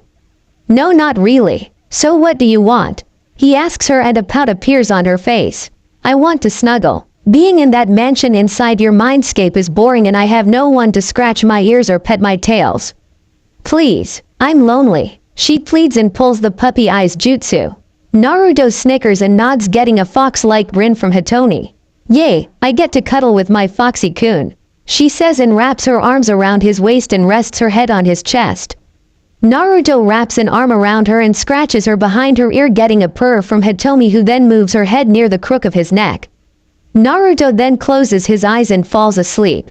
A few hours later, Kushina was walking down the hallway towards Naruto's room and turns the knob. When she opens the door and looks inside, she sees her son sitting on his bed Indian style with a red fox that was curled up into his lap, purring as he stroked her back while wagging her tail, which meant she was happy. Naruto-kun, where did you get that fox? Kushina asks while her son looked up at her. She followed me home, and when I tried to get her to go back into the wild, she just wouldn't leave my side, so I just let her come home with me, he said while the fox sits up and stretches. She then sees Kushina and yips. Go say hi to Mom, Hitomi, he says. The fox leaps off of his lap and runs towards Kushina. She then stops in front of the redhead and stares at the older redhead. Kushina crouches down and reaches out to rub the fox behind her ear. The fox lets out a happy yip and then licks her hand, getting a smile from the redhead. Well, she is cute, she says and scoops Hitomi into her arms, and the fox starts to lick her cheek, making Kushina giggle. She then sets Hitomi down, who was smiling at the redhead. Oh Naruto, the Raikage wants you and Shinku to patrol the shores of Kumogakure for 3 days, she says, and the blonde nods. Okay, I'll get my stuff ready. Does Shinku already know? He asks and she nods. Naruto then gets up and gets his supplies ready. After he finished that, he walked downstairs with a backpack and duffel bag, and Hitomi was wrapped around his neck like a scarf. He sees Shinku, who had her gear ready, and raised an eyebrow at the living scarf on his neck. What's with the fox, Aniki? She asks, pointing to the waging tail. She followed me home, so you ready? He asks and gets a nod from his sister. See ya, Kakashi ni-san, the siblings called out while the man waves without looking at them. The two then shushan away while Rin moans and snuggle into the man's chest while he holds her even closer. Meanwhile, a yellow and red blur were racing to the shores of Kumo. While this was happening, Shinku spoke up. "Hey Aniki, how far are you with your new technique?" She asks. "Not as far as I hope. I can only use it 25 times before." "Tiring, why?" he asks, and she blinks. "Wow, that's actually good," she says as they leapt over some large rocks that were in a river. After running for 3 hours and checking with the Anbu at one of the patrol bases, Naruto and Shinku set up their camp near the shore and kept a comm link and a walkie-talkie with them as they went in separate directions. They also created some cage bushins, Komodo dragons, and crocodiles patrol the waters in lower levels. Naruto was currently leaping through tree branches and looking in different directions for any intruders. Naruto then tilts the small microphone near his mouth and speaks up. "Hey Shinku, have you noticed anything suspicious yet?" "Over." He asks through the comm link. He hears some static in his ears and hears a feminine voice. "No Naruto, I haven't. What about you?" "Over." She asks and he shakes his head. "Nothing yet," he says while leaping through the trees. He then lands near a cliff where the shores are and watches the waves hit the sand. He then notices long red russet hair and a body sweeping into the sand. His eyes widen and he leaps off the cliff and skids down the rocky edge until he hits the soft sand. He then runs towards the shore where the body was. When he's close enough to the body, he turns it over and his eyes widen when he realizes who this is. "Mei-chan," he whispers to himself. Her Junin outfit was torn in some places and she had some cuts and bruises and was wearing a metal plate that had the Kiri symbol on it on her left shoulder blade. He then places his head near her chest to check her heart rate. It was slow, but she was alive, but she wasn't breathing. Naruto clicks the red button on his walkie-talkie and speaks into his comm link. "Shinku, it's me. I found an unconscious Kunoichi from Kurigakure wash up on the shores and she's still alive but barely. I need you to go to the closest tower and have a medical team come to my location," he says, and she speaks up. "Hi, where's your location, Aniki?" she asks, and he speaks up. "I'm in the northeastern section of the shoreline and 7 miles from our camp, over." He replies, "Okay, I'm heading to the base now to get the medical squad. Keep her alive until we get there. Over and out," she says. Naruto sighs and unzips her flak jacket and was thanking Kami she was wearing a mesh shirt under it because he couldn't keep his gaze off her chest. He then shakes his head to clear the thoughts out. He pries her mouth open carefully and places his hands over her chest to perform CPR and presses down on it a couple of times and then locks lips with her to get air into her lungs. He stops and presses his head near her chest but doesn't hear anything. He then continues the process a few more times, and after the third time of breathing air into her lungs, he quickly removes his head away from hers and she sputters and coughs out a lot of salt water while sucking in oxygen. He helps her sit up and rubs her back while she takes in more air. His hand glows green and the chakra was healing her lungs so she doesn't strain herself while taking in air. Her breathing becomes normal but she collapses into his arms while he holds onto her. He then gets up while holding her bridal style. He turns to see Shinku and 3 Anbu medics coming towards him. He walks towards them until they are a few feet from him. "I managed to heal her lungs, but we need to take her back to out camp so she can get more treatment," he says to them, and they nod. They then head back to Naruto's camp to give her better treatment and to find out how she ended up in the shores of Kumo.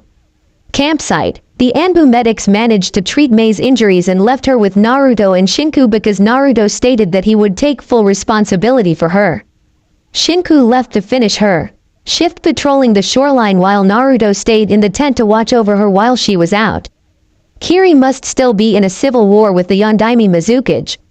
But how did she get all the way here? He wonders until he hears her groan and slowly open her jade green eyes. She blinks a few times and realizes that she was in a tent. "Where am I?" she mumbles to herself as her eyes wander around and she sees a blonde shinobi who seemed to be 14 and was wearing a headband that had a swirl in it. "Who are you?" she asks, getting a chuckle from the blonde. "Now is that any way to treat your savior Kunoichi-san?" Naruto asks while she blinks for a while. "Why you saved me?" she asks, and he nods. "You washed up on the shorelines of Kumogakure and I revived you and brought you back to my tent while the medics checked your condition," he answered. Her eyes widen and she looked under the covers to see she was wearing a tank top and some shorts while her arms, legs, and torso were bandaged up, and looks back at Naruto who chuckles at her glare. Relax, my sister undressed you while I was out of the tent and made sure the medics didn't pull anything funny on you while treating your wounds. I got the lump proving she kicked me out even when I was going to leave. He answers while rubbing the back of his head. Mei gives him a suspicious look for a while and she smiles back. Thank you, she started to say. Naruto Uzumaki Namikaze. He answered, making her eyes widen. Why, you're the son of the Kiroi Senku and the aka no Shi. She asks and he nods. But if that's true, then why aren't you in Konohagakure? She asks and he sighs at that. My mother took me and my sister away from there because certain members of the council wanted to either kill me or turn us into breeding factories when we got older. He answered and her eyes widened at his answer. Are you serious? Why would they want to do that to you and your family? She asks. Sorry, but it's a family secret. He answered and she huffs at it. Fine, so I'm in Kumogakure, huh? Am I a captive? She asks and Naruto shakes his head. No, I'm taking responsibility for you until our border patrol mission is over. Oh, I forgot to ask you your name. He says, rubbing the back of his head sheepishly. Mei Terumi, and thanks for saving me, Naruto-san. She answers and he nods. The sound of thunder hits the sky and they can hear the rain pouring on the tent. Naruto snorts and laughs while Mei sits up slowly and raises an eyebrow at him. Something humoring you, Naruto? She asks the laughing blonde. Yeah, my sister suffering in that downpour. She hates the rain. He answers but stops laughing when the tent entrance flaps open and he sees a wet and pissed Shinku. Stupid rain, stupid weather reports. I'm gonna kick that ANBU's ass for saying that it wasn't gonna rain. She mumbles and removes her jacket, wearing a mesh shirt and a tank top under it. Hey Yumauto, he says. Shinku just glares at him and walks over to her side of the tent and sits on the ground. She removes her mesh shirt and then takes off her tank top, wearing a sports bra under it. Iniki, do you have an extra towel? She asks. Naruto pulls one out of his duffel bag and tosses it to her. Thanks, she says and wipes off her face and hair. After she does that, she places the towel around her shoulders and sits down with her legs crossed and leans back. I see our guest has wakened up. I'm Shinku, Naruto's twin. She replies while Mei's eyes widen a little and looks at the two.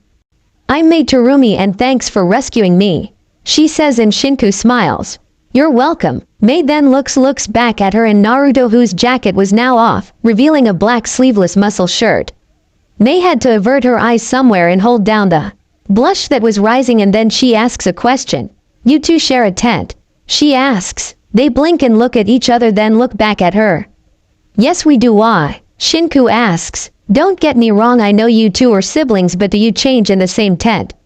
She asks. The twins look back at each other and snicker.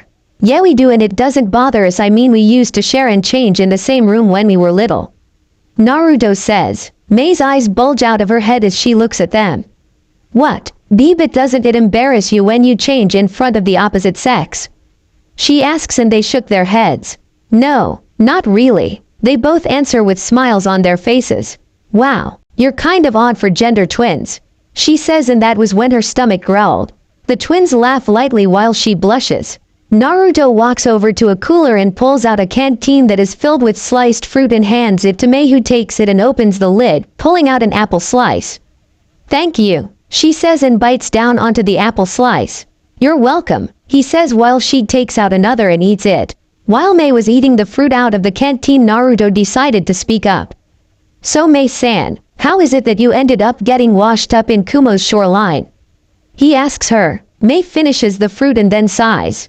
War, she answered while Shinku blinks in confusion. Kurigakure is in the middle of a civil war called the Kekkei Genkei Purge.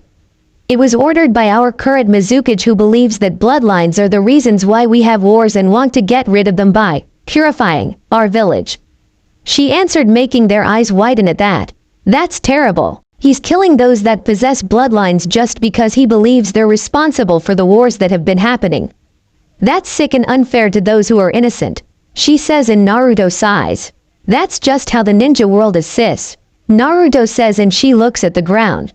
I know, but still, it's not fair. She protests and Naruto nods and looks back at Mei. Mei-san, for all of the nin from Kiri against the genocide? He asks. Half of them are, and they created a rebel army to fight against the Mizukage. Most of them are clans with bloodlines, but there are also those who don't have bloodlines that are with them. I happen to be a part of the rebels. She answers that was when a thunderclap was heard and Naruto performs a few hand seals and the area around them blowed and became a barrier. Mei blinks when she feels the chakra spike and looks at Naruto. I created a chakra barrier that'll keep the bad weather out. It's not as easy as it sounds because you need a lot of chakra to keep it active. Luckily I placed some seals that are linked to each other and they create a double-layered barrier around us. He explains, wow, was all Mei could say due to the fact that Fuinjutsu was a very difficult art to learn and there were a very few know it. Yeah, I've always been fascinated with Fuinjutsu. You could say it runs in my family. Shinku here is also good with Fuinjutsu but she's not close to my level. He says with a cheeky grin on his face but then ducks as a sandal flies past his head. Shut up Aniki, I'm still better than you at water jutsu. She said while he sticks his tongue out at her. That's because Ka-san taught you defensive-based ones while Kakashi-ni-san taught me offensive ones so nya. He says but then catches the second sandal while she glowers and then pouts at him, crossing her arms over her chest. Jerk, she mumbles while he chuckles. Anyways, our patrol mission is over tomorrow morning. We'll take you over to the Raikage's tower and you can explain everything to him. He states while she nods. Will I be able to return back to my rebel base in Kiri? I don't want to involve a neutral village like Kumo in our county's situation. She asks, sure if that's what you want to do, but do you honestly think that you can beat the Mizukage with a few rebels and bloodline users? He has Chunin, Junin, Anbu, and Hunter Nin in his forces and it's possible that they outnumber you in your rebellion. He states and she frowns. I have no other choice. She says but Naruto shakes his head. Yes, you do have a choice. Be patient. If you try to pull a kamikaze attack against the Mizukage and his forces, they'll wipe you out before you can even enter the village gates. He replies. Mei looks at the ground and clenches her fists. You'll just be leading those who believe in you to an early grave, Mei-san, and you know my brother's right. Shiku says and lays back on her futon. Naruto yawns and lays backing his futon also. Look Mei-san, I'm pretty sure the Raikage would love to help you out if you ask. He's a great Kage and he has been looking for alliances for a while. Once the civil war in Kiri is over, I'm sure he would like to make one. He says and she thinks about it. Are you sure I can trust the Raikage? She asks and Naruto looks at her and smirks. In my opinion, yes. He can be hot-headed and ignorant most of the time, but he's also a man of honor. Something that you don't see in most ninja due to our lifestyle. He replies and she blinks at him. So what is your connection with the Raikage? She asks. I'm his former apprentice. He says and her eyes become the size of dinner plates. A apprentice. B but you don't even wear a headband representing Kumo. She stated and Naruto shrugs. I know. Me, Shinku, my Ka-san and a few others work for him as ninjas for hire. He answers while Mei's jaw drops. Naruto looks at her and chuckles. Well, you might want to get some sleep, Mei-san. Tomorrow we're going back to the Raikage tower so you can talk to him. Oh, and also if you can ignore his younger brother's antics. He says and falls asleep. Mei blinks for a few minutes but then lays back and closes her eyes, hoping that the boy no young man was right and can help her save her village and country. If he did, she'd forever be in his debt. I don't know why, but for some reason I feel like I can trust him. You are a very interesting person, Naruto. She thought before drifting off in her sleep. Morning. The sun shined down in the forests and Naruto opened his eyes to see Shinku snoring lightly and drooling slightly. He saw Hitomi in her fox form sleeping on top her bare torso. Naruto chuckles at this and sees Mei whose chest was rising and falling as she slept. Hitomi stirs and blinks a few times and yawns. She looks up to see Naruto who was smirking at her and she smiled. She then saw Mei's sleeping form and leaps off of Shinku. She walks towards Mei until she was a few inches from her face and then starts to lick her cheek. Mei stirs and giggles when the vixen does this and Mei opens her eyes to see an smiling fox who yips at her. Mei smiles at her and then sits up, picking Hitomi up and setting her on her lap. Why hello, are this young man's friend? She asks as she rubs her behind the ear getting a purr from the fox. Naruto chuckles and speaks up. Her name is Hitomi. She followed me home when I was finished training and hasn't left me since. He says while she smiles at the purring fox. Don't let her innocent form fool you. She's a trickster and will steal anything shiny or pretty that she sees. He says. Hitomi glares at him and he gives her a mocking glare. Don't you glare at me, little thief.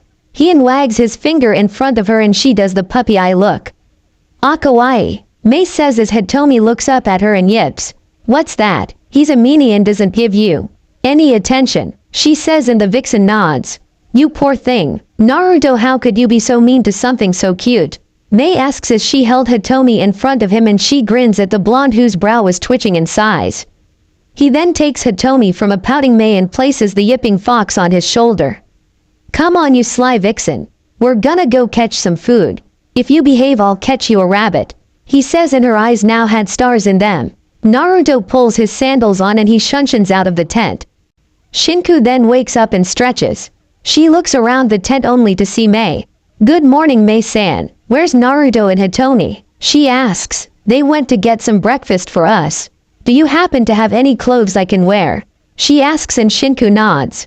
She pulls a scroll out of her duffel bag and opens it, revealing a black long-sleeved shirt and shorts that seem to stop over the knees. These should work, she says and places them beside her. Thanks, she says as she removes the covers and takes off her shirt and shorts, wearing a matching blue bra and panties underneath. She puts the shirt over her head and pulls it down and puts the long shorts on. The shirt isn't too tight, is it? Shinku asks and Mei shakes her head and pulls her long hair back and ties it back. No, thanks for the spare clothes, she says and Shinku smiles. You're welcome. Say, how old are you, Mei-san? She asks. I'm 22. Why? She asks and the redhead giggles. Well, I just wanted to let you know that my brother, he has a thing for older women. She replies and Mei's eyes widen. What? Why older women? He's a pervert, isn't he?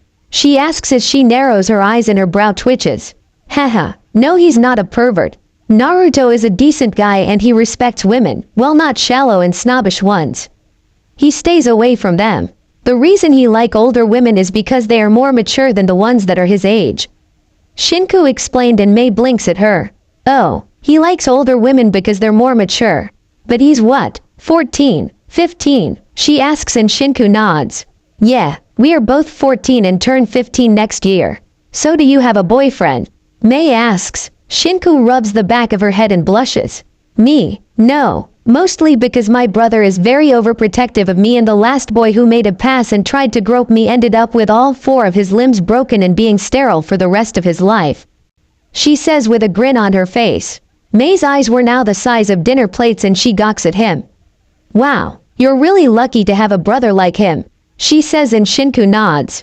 Yes, I am, but he can be a pain sometimes, especially when he pulls his pranks. One time he switched my shampoo with orange hair dye, she says and her brow twitches. Mei giggles when she says that. You seem to have an interesting family, she says. Yeah, just wait till you meet my mom and the others, but you'll have to watch yourself around Kakashi ni. He's a closet pervert, she states and Mei's brow twitches. Back at the Namikaze household, Kakashi was reading his book and he sneezes on the page. Anime tears fell from his eye and he throws a tantrum, flailing his arms and legs around in chibi form. No, my autographed limited edition of ICHA Paradise Volume 3 is ruined. He cries out. Enko, Yugo, and Rin saw this and sweat drops appeared on their faces. What the heck is wrong with your boyfriend, Rin? Enko asks and Rin sees the book and twitches. I have no clue, she says. Senpai just keeps getting weirder and weirder every day. Yugo asks as her sweat drop grew bigger when he started sobbing over his baby with a gray cloud hanging over his head.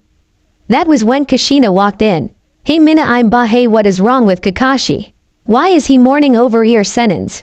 Book, she asks, pointing a finger at the morning copy nin. The 3 women shrug. We have no idea. Say, when is Yondaime Chibi and Shin-chan coming back? I miss the blonde-haired cutie. Enko says with a pout on her face. Rin's sweat drops, Yugo face faults, and Kushina groans. They should be home today, Enko. Kushina says in a deadpan voice and Enko's eyes lit up. Yugo gets up and stares at Enko. Are you still trying to jump Naruto, Enko? You're 23 for crying out loud and he's 14. She states and Enko shrugs. So what? He's a ninja. If you're old enough to kill, then you're old enough to do adult things like have sex. Enko states. Kakashi hears the word sex and a perverted giggle escapes his mouth. You're hopeless, Anko. Yugo states and Rin nods. Oh please Yugo, I've seen you check out his ass when you think no one's looking.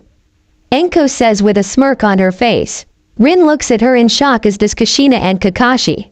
She's lying, sensei. You know how Anko is. The female swordsman says while a tint of pink appears on her face. Anko's grin grew even bigger. Oh please Yugo, I even hear you mumble his name, calling him Naruto-kun. She coos out and Rin's jaw hits the floor as does Kushina. Anko, shut up. Yugo growled out as her facial appearance darkened. It's true. She even mumbled about how long his sword is. She says, that was when Yugo did the big demon head jutsu with her face glowing red. I was referring to his blade, you pervert. She yelled. Sure you were, but don't feel embarrassed. I'm sure he'd let you play with his sword. She said, but then she had to duck from a sword slash that took some of her hair, and Anko was running out of the house laughing as Yugo went after her with her katana in her hand and her eyes were glowing red. Come back here, Anko Mitarashi. I'll show you what I can do with a sword. She yelled and the others had huge sweat drops on their heads. Her mouth is gonna get her killed one of these days. Kushina mumbles and Rin nods. Kakashi just rubs the back of his head but then appears behind Rin and whispers some things in her ear, making her eyes widen and a blush to appear on her face. You hentai, she says and playfully slaps him on the shoulder, but each when he picks her up bridal style and shunshuns to their room. Kushina's brow twitches and she lets out a sigh. I need a boyfriend, she mumbles and heads towards the kitchen. Meanwhile Naruto is heading back to the camp with 2 bags that were filled with wild berries and herbs, and 2 clones were carrying a dead boar that was tied to a long pike. Hitomi was in her hybrid form walking backwards in front of Naruto grinning. You know Naruto-kun, you should tell your family about us soon. She says and he nods. I plan on it, Hitomi-chan, just not right now. I'll tell them after we help Mei save her village and deal with the Yondaime Mizukage. So do you think it's possible for Madara to use his eyes on you again? I know that Tem was capable of doing it twice and the second time he was in his weakened state. But what's got me worried was even in his weakened state, I still couldn't beat him. If he was that strong when he was weak, I don't want to know how strong he was when he was whole. He says and she frowns. I agree. The only good Uchiha is dead one in my opinion. They have been nothing but trouble, especially for me and my kin. They are power-hungry, arrogant, self-centered bastards who would kill even their loved ones for more power. Madara is a prime example. He took the eyes of his own brother just to gain his sight back. That is sick. I may be a demon, but even I wouldn't do something like that. Taking the eyes of a sibling. Disgusting, she says and Naruto nods. No kidding, but the only Uchiha I will ever respect is Itachi and Obito. Obito saved Kakashi Ni-san's life by giving up his own. Itachi may have been cold and odd, but at least he isn't a traitor. I still can't believe that in my time, he let himself die by Sasuke's hand just so that Brat can be a hero for killing the traitor and murderer of the Uchiha clan. Hey, if only Konoha knew that they were gonna do a coup to overthrow the Sandaime. He states and Hitomi nods. Then there is Orochimaru, Kabuto, and Danzo and his route. I need to kill either one of them soon. I'll probably have to deal with Danzo first, especially when he has those Sharingans and the Shodaime cells implanted into his right arm and eye. I swear that Izanagi technique was a pain to deal with. But then there is Orochimaru and his infatuation with the cursed bloodline. That parasitic body snatcher has to be dealt with also. I don't even want to think about what he would do if he finds out about Shinku. He growls out and his eternal Mangekyo Sharingan flashes and spins for a few seconds and then his eyes return to normal. Hitomi saw them and smiles. You know Naruto-kun, whenever I see your eternal Mangekyo Sharingan I can't help but be drawn to them. Unlike Madara's, whose eyes reeked of malice and evil, yours show compassion, warmth, and purity even when you're angry. So how far are you in learning the abilities from those eyes you gained when you absorbed Madara and Sasuke's power from your timeline? She asks. Naruto rubs his chin thought and speaks up. Well, I can use Tsukuyomi for at least 120 hours and 4 days. I can also summon the flames of Amaterasu and dissipate the flames. Kamui is a little difficult to control, send my aim has to be precise like Kakashi's, otherwise I'd just be wasting chakra. I can't summon Susanoo yet, but I'm working on it. Madara's teleporting technique is very tough to use. I have to keep my concentration firm or else I'll end up tearing apart my body, so that'll definitely take a while to master. The techniques I gained from Sasuke were easy to learn. I managed to upgrade Chidori to Reikiri and use their variant forms. I can say this about Sasuke. He was a genius when it came to making variant forms of original techniques. Too bad he grew evil, otherwise I would have respected him as a rival. Hell, what impressed was when I learned how to use Kirin. I have to say, that's one hell of a jutsu he created, especially since he used real lightning with the attack. That right there takes a lot of skill and patience to master. Hell, Kakashi would have a heart attack if he found out about that technique. He'd probably give up Ika just to learn it, he said in a joking manner, and Hitomi laughed knowing about the copy nin Kakashi and how he had 1,000 jutsu in his arsenal. He'd probably would Naruto-kun, say you said that in your timeline that you absorbed the soul and powers of the Jubi, right? She asks and he nods. So how many tails can you control now? She asks and he thinks about it. Right now at least 4 tails. I don't like to rely on it because of how dense and potent the chakra is. While it doesn't destroy my body, I will end up completely exhausted and it'll take me a while to recover. But the good thing about it is that I have 2 chakra sources and can switch them at will, since the jutsu I use with Jubi's chakra will make them more powerful and cause more damage. He states, and she had a look of awe and amazement in her face. So would that make you the new Jubi, or are you still a Jinchuriki? She asks, and Naruto looks up at the sky to think about it. Honestly, Hitomi, I never thought about my status as a Jinchuriki or the new Jubi. It's possible that I'm the Jubi in a way since its soul merged with mine. He answers and she nods. They were suddenly approaching the camp and Hitomi morphed into her kit form and leapt on Naruto's shoulder. Naruto looked at the clones and spoke. Get a fire ready and start to skin the boar, but leave the fur and tusks clean. Once you're done gutting it, remove the parts we don't eat and toss them somewhere out in the woods. I don't need predators and scavengers getting into our camp, he says, and they nod as they drop the pike and pull out some blades and get to work on the boar. Naruto opens the bag and pulls out a dead rabbit.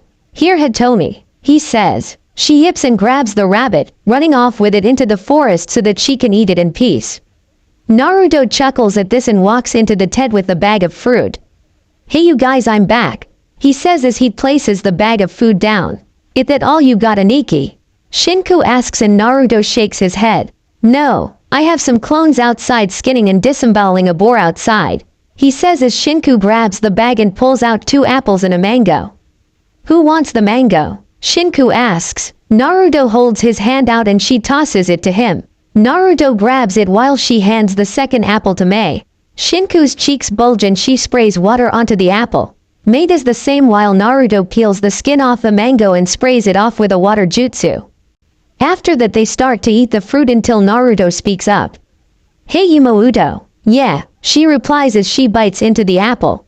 How far you on elemental manipulation part for the Rasengan? He asks, getting Mei's attention on the jutsu that ended the last war. Not that far. The manipulation of pure chakra is tough enough, but adding your affinity and stabling it is even tougher, she says, and Naruto nods. No kidding, I'm halfway through the wind manipulation part. I need to find a way to control it and keep it balanced, otherwise I'd end up blowing my hand off, he says, and Shinku cringes at the thought of losing an arm. So you two are working on mastering your father's technique. Interesting, Mei says, and they smile. Yeah, that would be amazing. Iwa would have a heart attack if they found out that the children of their most hated enemy improved one of his jutsu. I'm also working on making different versions of the Rasengan. I made one that's based off a windmill shuriken and one where it's a larger version of the Rasengan. Another one I'm creating is based off of a drill, Naruto says, and Mei's jaw drops. He made different versions of the Yondaimi's technique. Shinku giggles at her reaction. Don't be so shocked, Mei-san, I'm also making my own versions of the Rasengan, though mine are based more on speed than strength. Right now I'm working on one that I can use for long distance. Kind of like how the puppet users in Suna use their puppets, she explains. Mei looked like she was about to pass out but then speaks up. If I may ask, how strong are you two? She asks, and Naruto answers. Me, I'm at low to mid Anbu level while Shinku is around low to mid Junin level. We just lack the experience they have. If we go all out, I'm around high Anbu and she is high Junin, he says, and Mei just gapes in awe. Our mom and other members of our family trained us to the ground. That and the Raikage and his brother are psychos when it came to physical training. Naruto says, and back in Kumo the lightning brothers sneeze. If I may ask, if I were to fight you both, would I win? May asks, and Naruto grins at her. Yeah, you would, since you have more experience than us, but we can give you a run for your money. He answers, and she smiles back. Well, at least you're humble about it. Most teenagers your age wouldn't be this strong, and if they were, they'd gloat about it. She says, and they nod. Naruto then smells burning meat. Looks like my clones are done with the boar. I'll be back, Shinku, Mei-san. He says, and gets up and leaves the tent. When he exits the tent, he sees the skinless boar being roasted over a flame on a pike. One clone was cleaning the fur skin while the other was cleaning the tusks it removed from the boar's head. That was when Hitomi appeared from the bushes, licking her muzzle, which had some rabbit blood on it. Naruto sees her approach her and smirks. I take it you enjoyed that rabbit? He asks. She looks at him and releases a belch, and a tint of pink appears on her muzzle, making him chuckle. I'll take that as a yes, he says, and she glares at him, which in his opinion made her look cute. You know no one will take that glare seriously, Hitomi-chan. It makes you looks like an angry puppy, he says, and she yips while her ears fall down. Naruto laughs at how she's acting and rubs the top of her head. None of that now, Tomi-chan, he says as he picks her up and places her on his shoulders.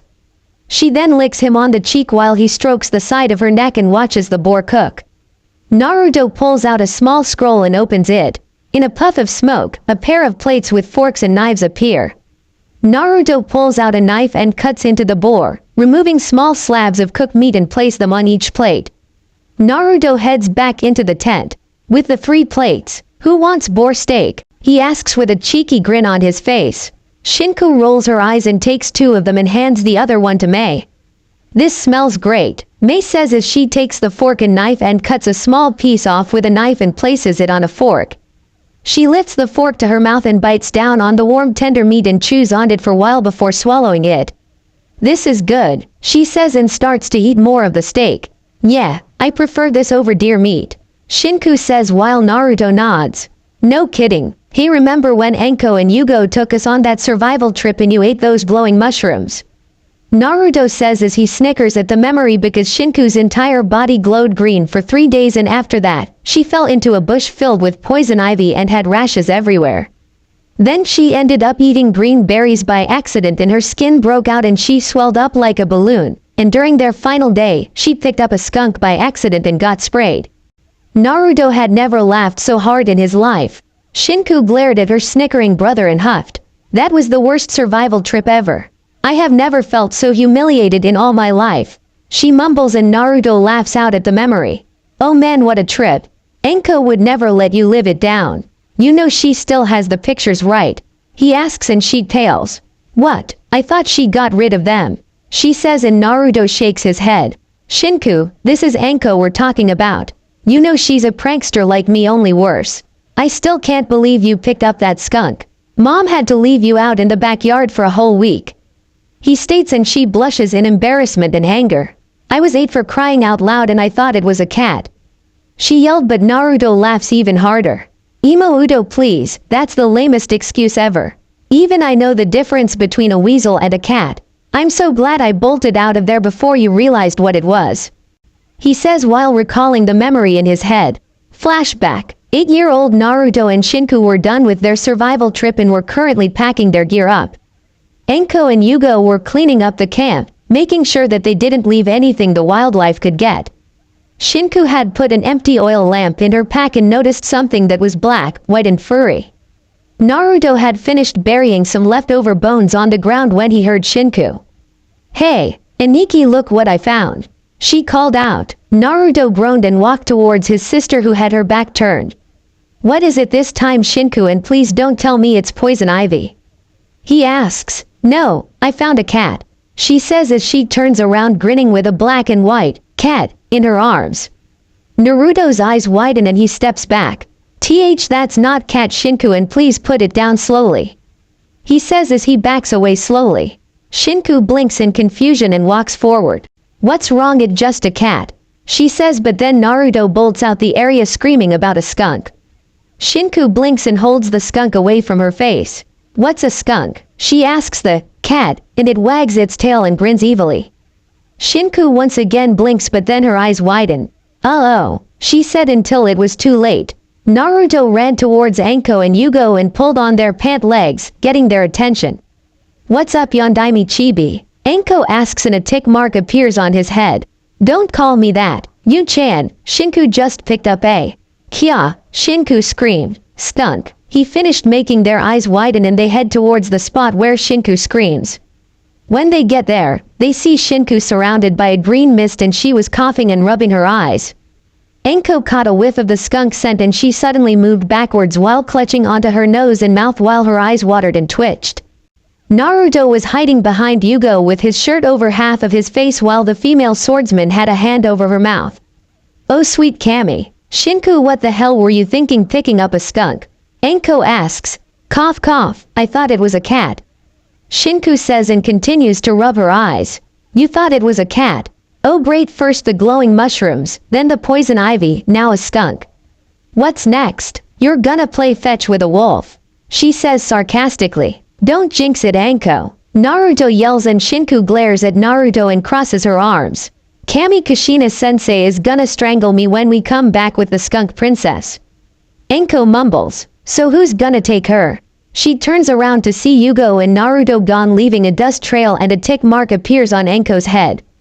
Oi, get back here, you cowards. Don't you leave me here with Ms. Libq. She yells while shaking her fist. Flashback ends. By the time Naruto was finished talking about the incident, Mei was clutching her sides while laughing. Shinku's face matched her hair color and right now she wanted to throttle her older brother. I hate you, Aniki. She mumbled while Naruto grinned. Love you too, Imouto. Did I mention that Ka-san made her stay outside in the backyard for a week? He says, and that only made Mei laugh even harder. That's it. You're dead, Aniki. She screams and tackles him out of the tent. They roll over on the ground for a while and Shinku was now on top of him. Naruto was currently laughing as he held her wrists away from his neck. That was when two Kumo Anbu appeared and sweat dropped at the scene. The one with the lion mask coughed to get their attention and they looked up. Can we help you, Shishi-san? Naruto asks as Shinku blushed due to the fact that she didn't have a shirt on and ran back into the tent while Naruto stood up, dusting off his pants. We were sent here to inform you that your border patrol is done and that a different squad of Junin will be taking your place. Shishi, lion, stated, and Naruto nods. Thanks, we'll be leaving soon, Naruto says, and the two Anbu shunshin away. The Namikaze siblings managed to clear the camp and Mei helped also. After they packed up, they headed back to Kumogakure with Mei following them. Naruto had given Mei a black flak jacket so that the males of the village wouldn't look at her chest. As they walked through the village, Naruto and Shinku were greeted by some of the villagers and ninja there. Mei saw and talked to Naruto. You two are pretty popular with the citizens of this village, she says, and Naruto chuckles. I think it's due to the pranks I played when I was younger and when I was training with the Raikage and his Odoto. When me and my family got here, the place was dull, but when I came, well, let's just say that the village hasn't gotten boring, especially when the Raikage sent Junin and Anbu after me whenever I prank him or certain members of his council. But I can say this about the civilian and shinobi council members. They can take a joke better than those stuck-up snobs that live in Konoha. He says, and Mei raised an eyebrow at this. Shinku started to get frustrated and spoke. Aniki, do we have to walk to the tower? Why don't we just shunshin there unless you're hoping to run into Yugi-chan or Samui-chan? She said with a grin on her face. Naruto blushes and glares at his Imouto. Shut up, he says and grabs Mei's hand and doesn't realize the blush she had from the contact, and they shunshin to the tower. Raikage Tower. Yu is currently doing arm curl up with a dumbbell in his right arm but had his chin resting in his hand and had a bored look on his face. Why did I take this boring job again? I've been doing arm curl ups for the last 3 hours and I'm bored as hell. Where's Kurabi when you need him? At least I get a good workout with him or Kushina. He thought until Naruto, Shinku, and a woman with russet hair appear in his office. He blinks when he sees them and then drops the dumbbell, causing the office to shake and Naruto sweat drops. Bored Raikage sensei? Naruto asks with a grin on his face and the man's brow twitches. Shut it, Gaki, unless you want to be my sparring partner for the next 4 hours. he says with a smirk on his face when he sees Naruto pale and waves his arms up in defense. Even though he knew how strong he was in the past, there was no way in the world that he could fight the guy in his current state. The man could split a small mountain in half with just one of his arms or legs and possessed strength that rivaled if not was on par with a Jinchuriki's. He's even seen the man leave dents in steel plates with just a headbutt. Kurabi was just as bad even without his Bijuu's power. These were the last two people you'd ever want to face in the battlefield, and he saw how powerful they were when they took out Kisame during the 4th Shinobi War. Sorry sensei, but I like living and not having my bones broken, he says, and the man snorts. Cheeky brat, so would you like to explain to me who your companion is? He asks. Oh, this is Maid Terumi, Bakunoichi from Kurigakure. She washed up on the shoreline near the border and stayed with us since. Shinku explained, and he looks at the nervous woman. I see. Isn't Kurigakure in the middle of a civil war right now? He asks Mei, who nods. Yes, I'm a part of the rebel group. The Yondaime Mizukage and his elite guards were on a ship and my group made an attempt to raid the ship, capture if not kill the man, but he expected used to pull that stunt. The last thing I saw before I blacked out was him being covered in some kind of chakra cloak, but it was more potent and in a way sinister. She says, making their eyes widen. Mei-san, it's possible that the Mizukage is a Jinchuriki. Naruto says, and her eyes widen in horror. Jinchuriki. Oh Kami. No wonder I couldn't face him. He's a container for a Bijuu. She says quietly. Yep, there aren't a lot of nin out there that could fight, let alone beat a Jinchuriki. Unless of course you had the abilities of the Shodaime Hokage, or you're also a vessel who has a stronger Bijuu. Like me, I'm the vessel for the Kyuubi no Kitsune. Naruto says, and her eyes widen in shock. But unlike the Mizukage's Bijuu, me and Kyuubi are on good terms despite the fact that it was my dad that sealed her into me. Kumo also have 2 vessels living here and they too get along with their Bijuu. Naruto states, and Mei just stares at them. He coughs to get her attention. My Deshi is right. My Ototo and my adopted daughter contain Bijuus and they cooperate with each other to secure their survival. He says, and she just nods. I see. Reikage-sama, I know this is asking a lot and I don't want to involve you with Kiri's situation, but I was hoping that if it was possible for you to aid the rebel side in the war. We are mostly clans with bloodlines and some are regular Junin or former Anbu. She requests, and he raises an eyebrow. You're requesting a neutral country to aid you in a war we have no part in. Do you understand that this action could start another great shinobi war? He asks, and she lets out frustrating sigh. Yes, but what choice do I have? We're being hunted non-stop and half of our forces are already gone. We can't keep this up, and it's only a matter of time before the Mizukage decides to purify the other nations that have bloodline users. She answers, and he rubs his chin in thought. It's possible that could happen. Kumo would most likely be the first since we're a lot closer than Konoha is, and I will not let that ignorant fool of a Mizukage try to pull that stunt. This is a lot to think about, Mei-san. I'll allow you to stay in Kumo until I make my decision. Do you need lodging for the time being? He asked. Mei was about to answer until Naruto spoke up. She'll stay with us for now, Reikage-sama. My mother won't mind, Naruto says, and Shinku nods. Are you sure? I don't want to impose, Mei states, only for Naruto to wave it off. Don't worry, we have plenty of room, but a little warning. Keep you distance from Anko. He says, and she blinks with a confused look on her face. Shinku giggles but then grabs her hand and they shunshin away. See ya, sensei, and try not to put another human-shaped hole in the wall. He says, and shunshins away also. He mumbles about blonde cheeky brats getting on his nerves. That was when Kurabi kicks the door off its hinge and it collides with E's head, but it doesn't even faze him as it bounces off his head and a tick mark appears on the cage's head. Kurabi had a grin on his face and starts to rap. Big bro, Kurabi and Yugito ni have completed the mission, yo. He says. Yugito kicks Kurabi in the back of his head while her brow twitches and she too had tick mark on her head. Shut up with the stupid rhymes. I'm surprised he hasn't killed you yet. She yelled while Hachibi was in his container's mindscape, begging the man to him and put him out of his misery and saying that Kurabi's rapping was a fate worse than death. Please don't encourage me, Yugito. He mumbled as he wiped the debris from the door off his face. She then sniffs the air and a grin appears on her face. Naruto and Shinku have been here, right? She asks. He nods, but before he could says anything, his adopted daughter was gone via flame Shunshin. I swear she can't go one day without playing with that boy. He says. Kurabi snickers and speaks up.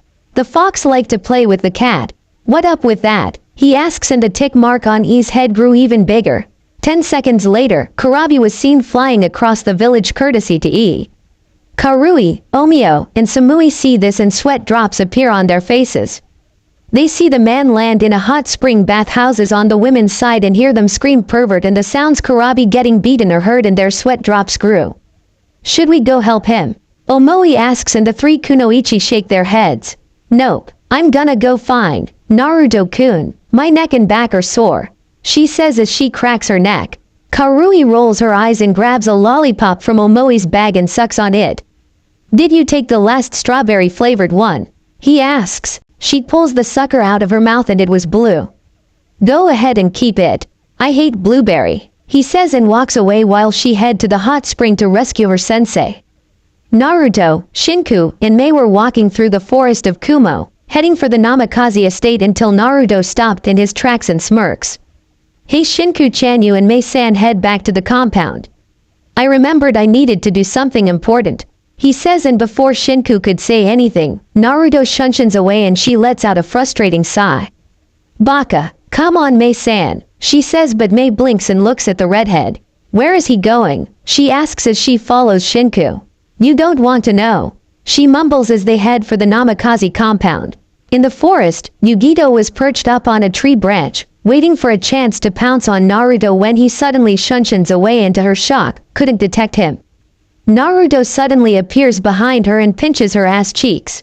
Yugito eeps and jumps up on her feet blushing. She growls and turns her right hand into a fist and turns around, ready to knock Naruto lights out. Naruto, you damn pervert, I'm gonna, she started to say but then stops and sees no one there. What the? I could have sworn he was. She started to say until she felt a pair of arms wrap around her waist and looks down to see they belong to Naruto. Hey Kitty-chan, he says and releases her from his grip. How do you keep doing that? She mumbles and crosses her arms over her chest. I'm just that good, he says with a grin on his face, making her huff. You're so lucky you're cute, damn it. Naruto shrugs and pulls her into a hug and kisses her lightly on the lips. You're lucky you're so damn sexy, Yugi-chan, he says, making her grin and reveal a pair of canines. Love you to Foxy. So are you gonna head home or keep holding me like this? She asks, only to receive a kiss in return. You were gonna try to pounce me, weren't you? He asked the vessel for the nibby. I was, but you ruined it, she said with a pout on her face, making him chuckle. No need to pout, Yugi-hime. How's about I take you out for sushi after you meet Mei-san? Yugito nods with a grin on her face but then speaks up. Who's Mei? She asks. Akiri Junin we found unconscious near the shores of Kumo during border patrol. She's staying with us until further notice. Why? He asks. No reason. What is it with you and older women? She mumbles. Hey, you're only 3 years older than me and so is Samui-chan. He states as he lets her go. What about Enko and Yugo? She asks. Enko's not that bad. Okay, maybe she is, since she's been trying to jump me and make me her plaything since I was 13. Yugo-chan is normally quiet and I can be around her and not fear for my virginity. He answered while she giggles. Did Enko have her way with you yet? Naruto's response was a blush. She almost did, and if it wasn't for Rin-ne-chan I would have been scarred for life. He said with a shudder, causing Yugito to laugh at him. Ah, you poor thing, must have been a traumatic experience for you. She cooed out and gave him a hug. And now I have to head back home and fear for my innocence again. He mumbled with a fake pout on his face and looks up at Yugito using the puppy eyes jutsu. You'll protect me from her, won't you, Yugi-hime? Naruto asks. Yugito's grin became wider and pinches his cheeks. You are so cute when you pout. You look like a sad puppy. She cooed out but then eats when he pinches her ass again, releasing Naruto. Said blonde grin and runs away, with an angry and red Yugito chasing after him. Come back here and face me like a ninja, you damn pervert. She yelled at the running and laughing blonde. Meanwhile, Shinku and Mei made it to the Namikaze estate and said Kiri Kunoichi was impressed by the sight. Wow, this is a nice compound, she stated. Thanks. The Raikage gave it to us as a welcome gift even though we aren't ninja for his village. she says as they approach the door and were about to open it until Naruto appeared in front of them grinning wild and angry, and Red Yugito leapt out of nowhere with her clawed gauntlet drawn. "Come here, you pervert, so I can use you as a scratching post," she said, and slowly approached them. Shinku tried to dissolve the situation by stepping in between them. "Whoa now, Yugi, I know Naruto should pay for whatever he did to you, but let's not forget you started it, and Aniki, stop being a pervert or I'll tell Ka-san," she said to Naruto, who was performing the raspberry but then stopped and paled when she said she'd tell their mother but then glares at her. "Tell, and I'll tell her who's been going downstairs at night and stealing her private dango stash, and we both know it's not Anko since she knows better," he says, making her pale. "Fine, jerk," she mumbles while Yugito puts her weapons away while Naruto walks towards the door but then pauses and rolls his eyes. "Hey, you guys might want to step away from the door," he warned. Shinku and Yugito move to the side, leaving a confused Mei, but Shinku pulls her to the side and says, "Just watch." Naruto rolls his eyes and opens the door, and that was when a blur tackles him to the ground and they roll away for a while and then stop to see Anko grinning and sitting on top of Naruto.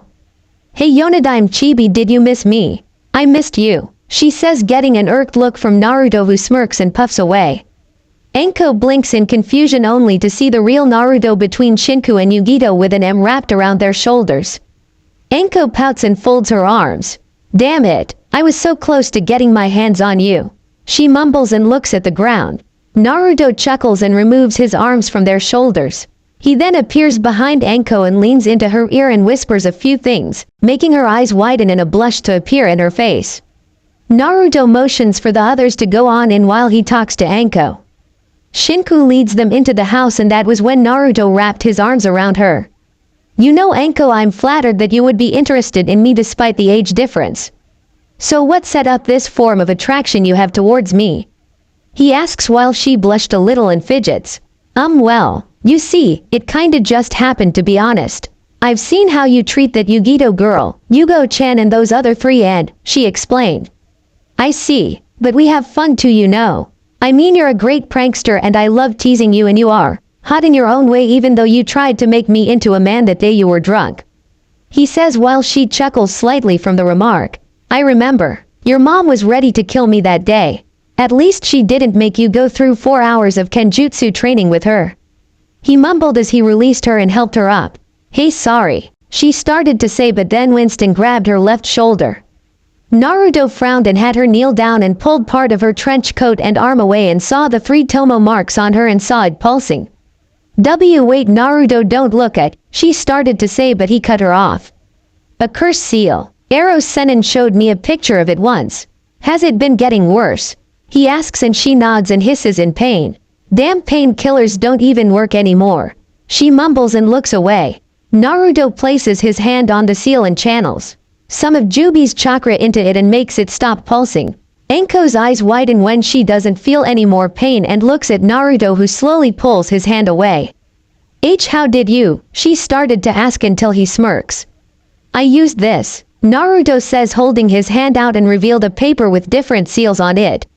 "It's a compression seal Ero Sennin taught me and said it can use to seal up foreign chakra. That should help for now," he says, and once again helps her up. That and Jubi's chakra is keeping it in check, he thought while Anko blomps him and gives him a kiss on the cheek. "Thanks, Naruto-kun. I'll have to thank you later on today," she says with a mischievous grin on her face. Naruto smirks and gets out of her hug. "I think you want to do more than thank me, Anko-chan, and remember, I can't do anything serious yet," he says, and makes her shiver when he rubs her rear with his hand and gives it a good squeeze. "Come on, let's go in," he says while she follows him into the compound. As they enter, Naruto saw his mother talking to Mei, Yugo, Yugito, and Shinku on the couch in the living room, and Kakashi was leaning against the wall, eyes smiling at Naruto. "What?" Naruto asks his surrogate brother, who was grinning under his mask. "You have no clue how proud I am of you, Naruto. Bringing home older women. Sniffle, they grow up so fast," he says, wiping a fake tear away from his eye. His response got him a slap upside the head by Rin.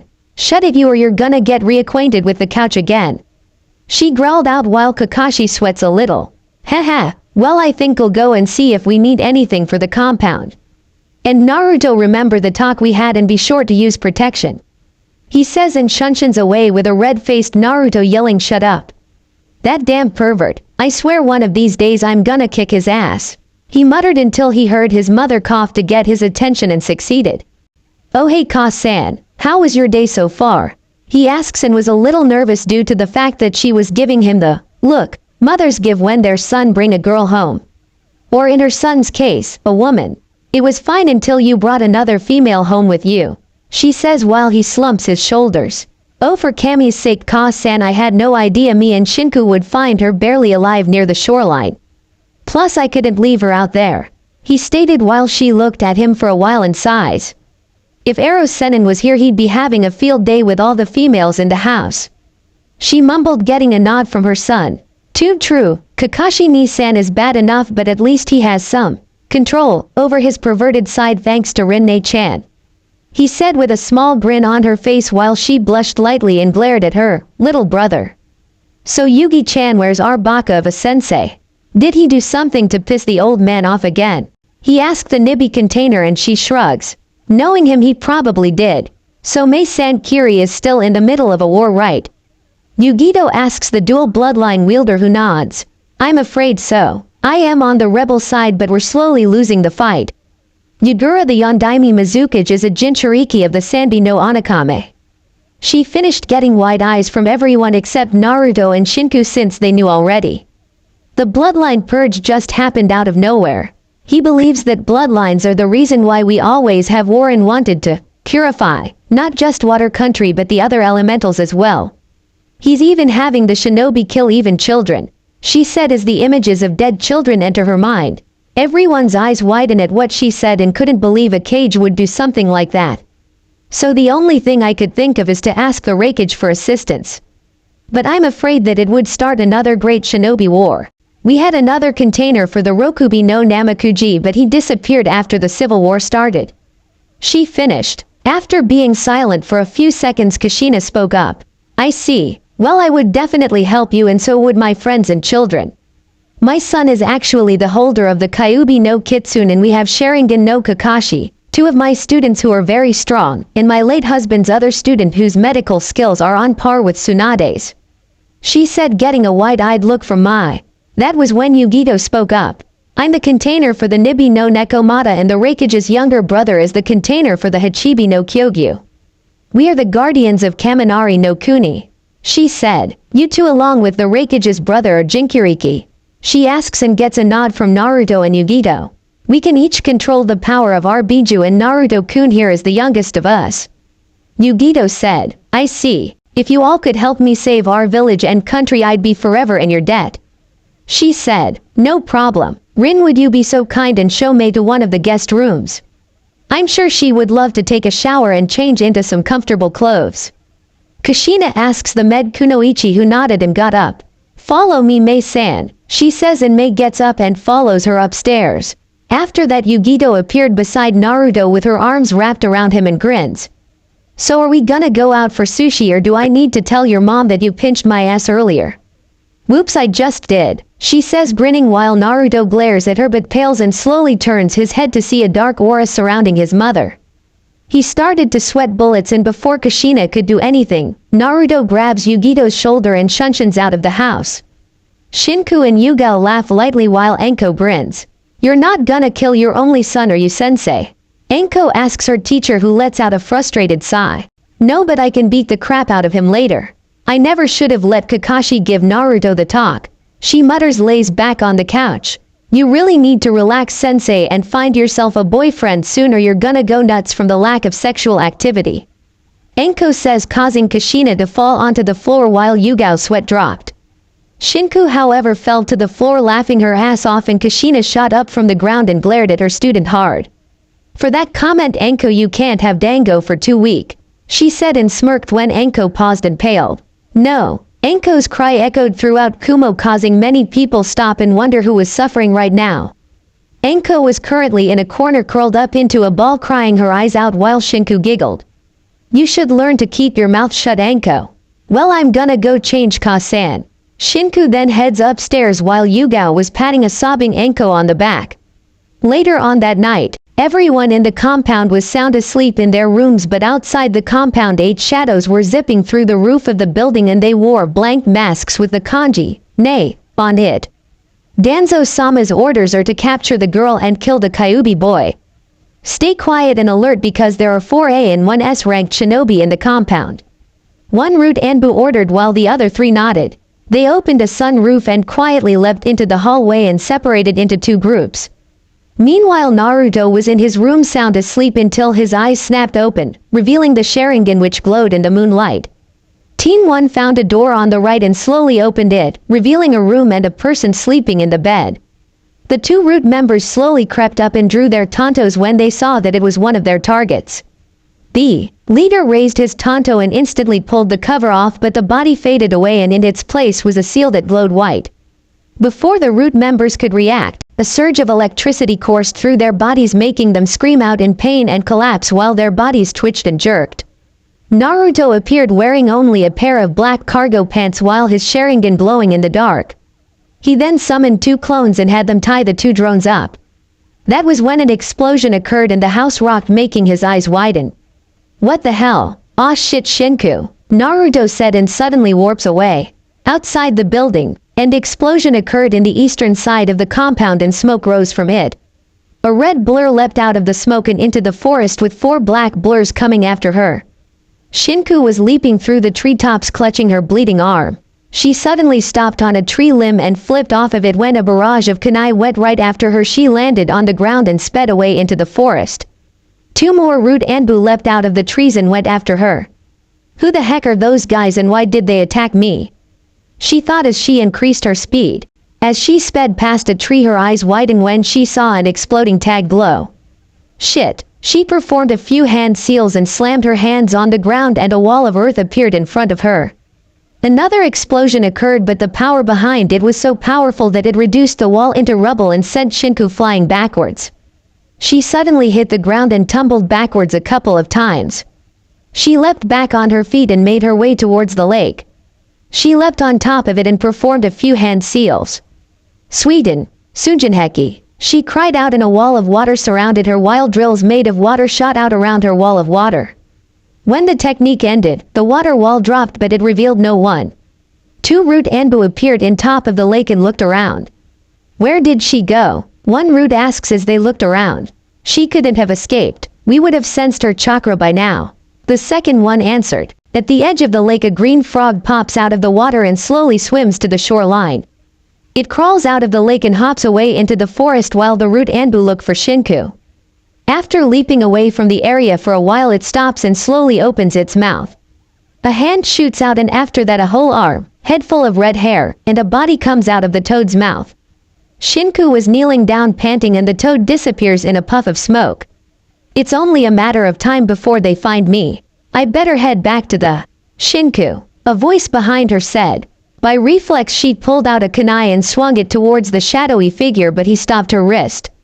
She tried to kick him in the side only for him to grab her leg and pin her to the ground while she struggled. "Imo Udo, chill, it's me," Naruto said, revealing his face to her. "Aniki, what the heck is going on and who are those?" she started to say until he covered her mouth and did a shushing motion with his finger. "Quiet, those masked ninja are still searching for you," he said, getting off her and motioning his hand to follow her.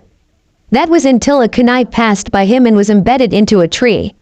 Naruto and Shinku look up to see 2 Root Anbu descend towards them from the trees with their blades drawn. Naruto curses due to the fact that he left his kunai at the compound, as does Shinku. They leapt backwards when the drones land in their previous location and then charged towards the siblings. As they approached the Namikaze twins, they swung their blades at their heads. Naruto ducks and grabs the Root Anbu's wrist. He twists it hard, hearing a snapping sound come from the drone's wrist, and before the nin could scream, Naruto positioned the tanto and thrusts it into his heart, killing him instantly. Naruto tosses the dead body to the side and sees Shinku unleash a barrage of punches on the other Root ninja. She then kicks the ninja hard in his masked face, breaking it and sending the drone flying into a tree and knocked him out. Naruto's eyes widen and yells, "Shinku, duck," said girl duck while a tanto hits nothing but air. Naruto appears in front of the shocked Root ninja with a swirling blue ball of chakra in his hand. Rasengan, Naruto yelled as he slams his father's technique into the nin's gut and sends him flying through 3 trees and a boulder, killing the root ninja while Shinku gets back up on her feet. That was when they heard the sound of 1,000 birds chirping and a blood-curdling scream. Kakashi appears with his right hand coated in blood. "Kakashi ni-san," Shinku says as she runs over to the man. "Are you two okay?" Kakashi asks while Naruto appeared next to his sister. "We're fine. What about Ka-san and the others? They didn't get caught in the explosion, did they?" Naruto asks. "No, they didn't, but we dealt with the others," Kakashi says as he walks over to the dead body of a root Anbu and pulls the mask off. His normal eye narrows when he sees the kanji for ne on it. "So Danzo is behind this. I should have known," Kakashi mumbled as he tosses the mask away. "Isn't he the crippled mom that wanted to have me and Naruto ni turned into a breeding factory?" Shinku asks but doesn't see her brother's Sharingan flash in the dark but fades afterwards. Kakashi nods while flicking the blood off his arm. "Sadly, yes. The 2 elders as well as the civilians wanted to turn you both into their personal playthings, but our mother retaliated and killed several members as well as sent Danzo to the hospital. The rest you already know," he said while Shinku treated her arm. "To think our 2-san sacrificed his life for those ungrateful bastards," she said while Naruto nods. "Yeah, but at least we'll be able to carry on his legacy even if we aren't a part of that village. I'm sure he'd be proud of us, Shinku-chan," Naruto said. Kakashi eyes smiled and nods in agreement. "Well, let's clean up this mess and head back to the compound," Kakashi said, and they use a Kaden and water jutsu to get rid of the bodies and afterwards head back. Back at the compound, Kushina, Rin, Enko, Yugao, and Mei were outside the partly destroyed living quarters. Yugao and Mei were putting out the fire with some sweetened jutsus while Rin was treating a few burn injuries Enko had. Kushina on the other hand had a barely conscious root nin by the collar and she was beyond pissed. She already killed 2 of the root nin that tried to escape, but she kept one alive in order to get some info from him. "Listen here, you bastard. You better tell why you attacked us and why my children are missing right now before I send you back to your master in pieces," she yelled, shaking the drone violently. "He won't talk, Ka-san," Naruto said. Kushina dropped the man and saw her children along with Kakashi walking towards them. In a flash of red she had the 2 children she brought in the world and hug. "Naruto, Shinku, oh thank Kami, you 2 are okay," she said in relief while they returned the hug. "We're fine, Ka-san," Naruto assured his mother, who released them and noticed Shinku's arm was bandaged up a little. "Shinku, your arm," Kushina said worriedly while the younger redhead looked at it. "I got hit by some of the debris, Ka-san, that's all," she replied while Naruto walked over to the root ninja's barely conscious form and slammed his foot into the man's face, knocking him out. He then drags the Nei operative towards his mother and sets him down, rips the mask off and pries his mouth open. Kushina and Hikari are confused by this until Naruto pulls the tongue out slightly. "Like I said earlier, Ka-san, you won't get any info from these guys. These Juin marks keep them from talking about Danzo or his operations. If they do, then the mark instantly activates and their body freezes up instantly," Naruto explained while their eyes widened. "Sochi, how do you know so much about seals? I mean, I know Jiraiya taught you and Shinku the aspects of Fuinjutsu and how to use them properly, but I honestly didn't think you'd get this far," she asked. Naruto on the other hand eyes smiled. "Dad's intellect rubbed off on me," he answered, but that was when he and a squad of his Anbu appeared. "Kushina, what the hell happened here? I could practically see the smoke coming from your home from the tower," he asked, demanded while the Anbu and Kakashi went to help Yugao and Mei in putting out the fire. Kushina brushed her hair back and spoke up. "We were attacked by some ninja from Konoha," she answered, which made the man's eyes widen in shock. "But they're not any of Sarutobi's men. They belong to a man named Danzo." He had a confused look on his face until Naruto spoke up. "He's the Tem I told you about that forced us to leave Konoha," Naruto answered. "I see. Are any of his men alive?"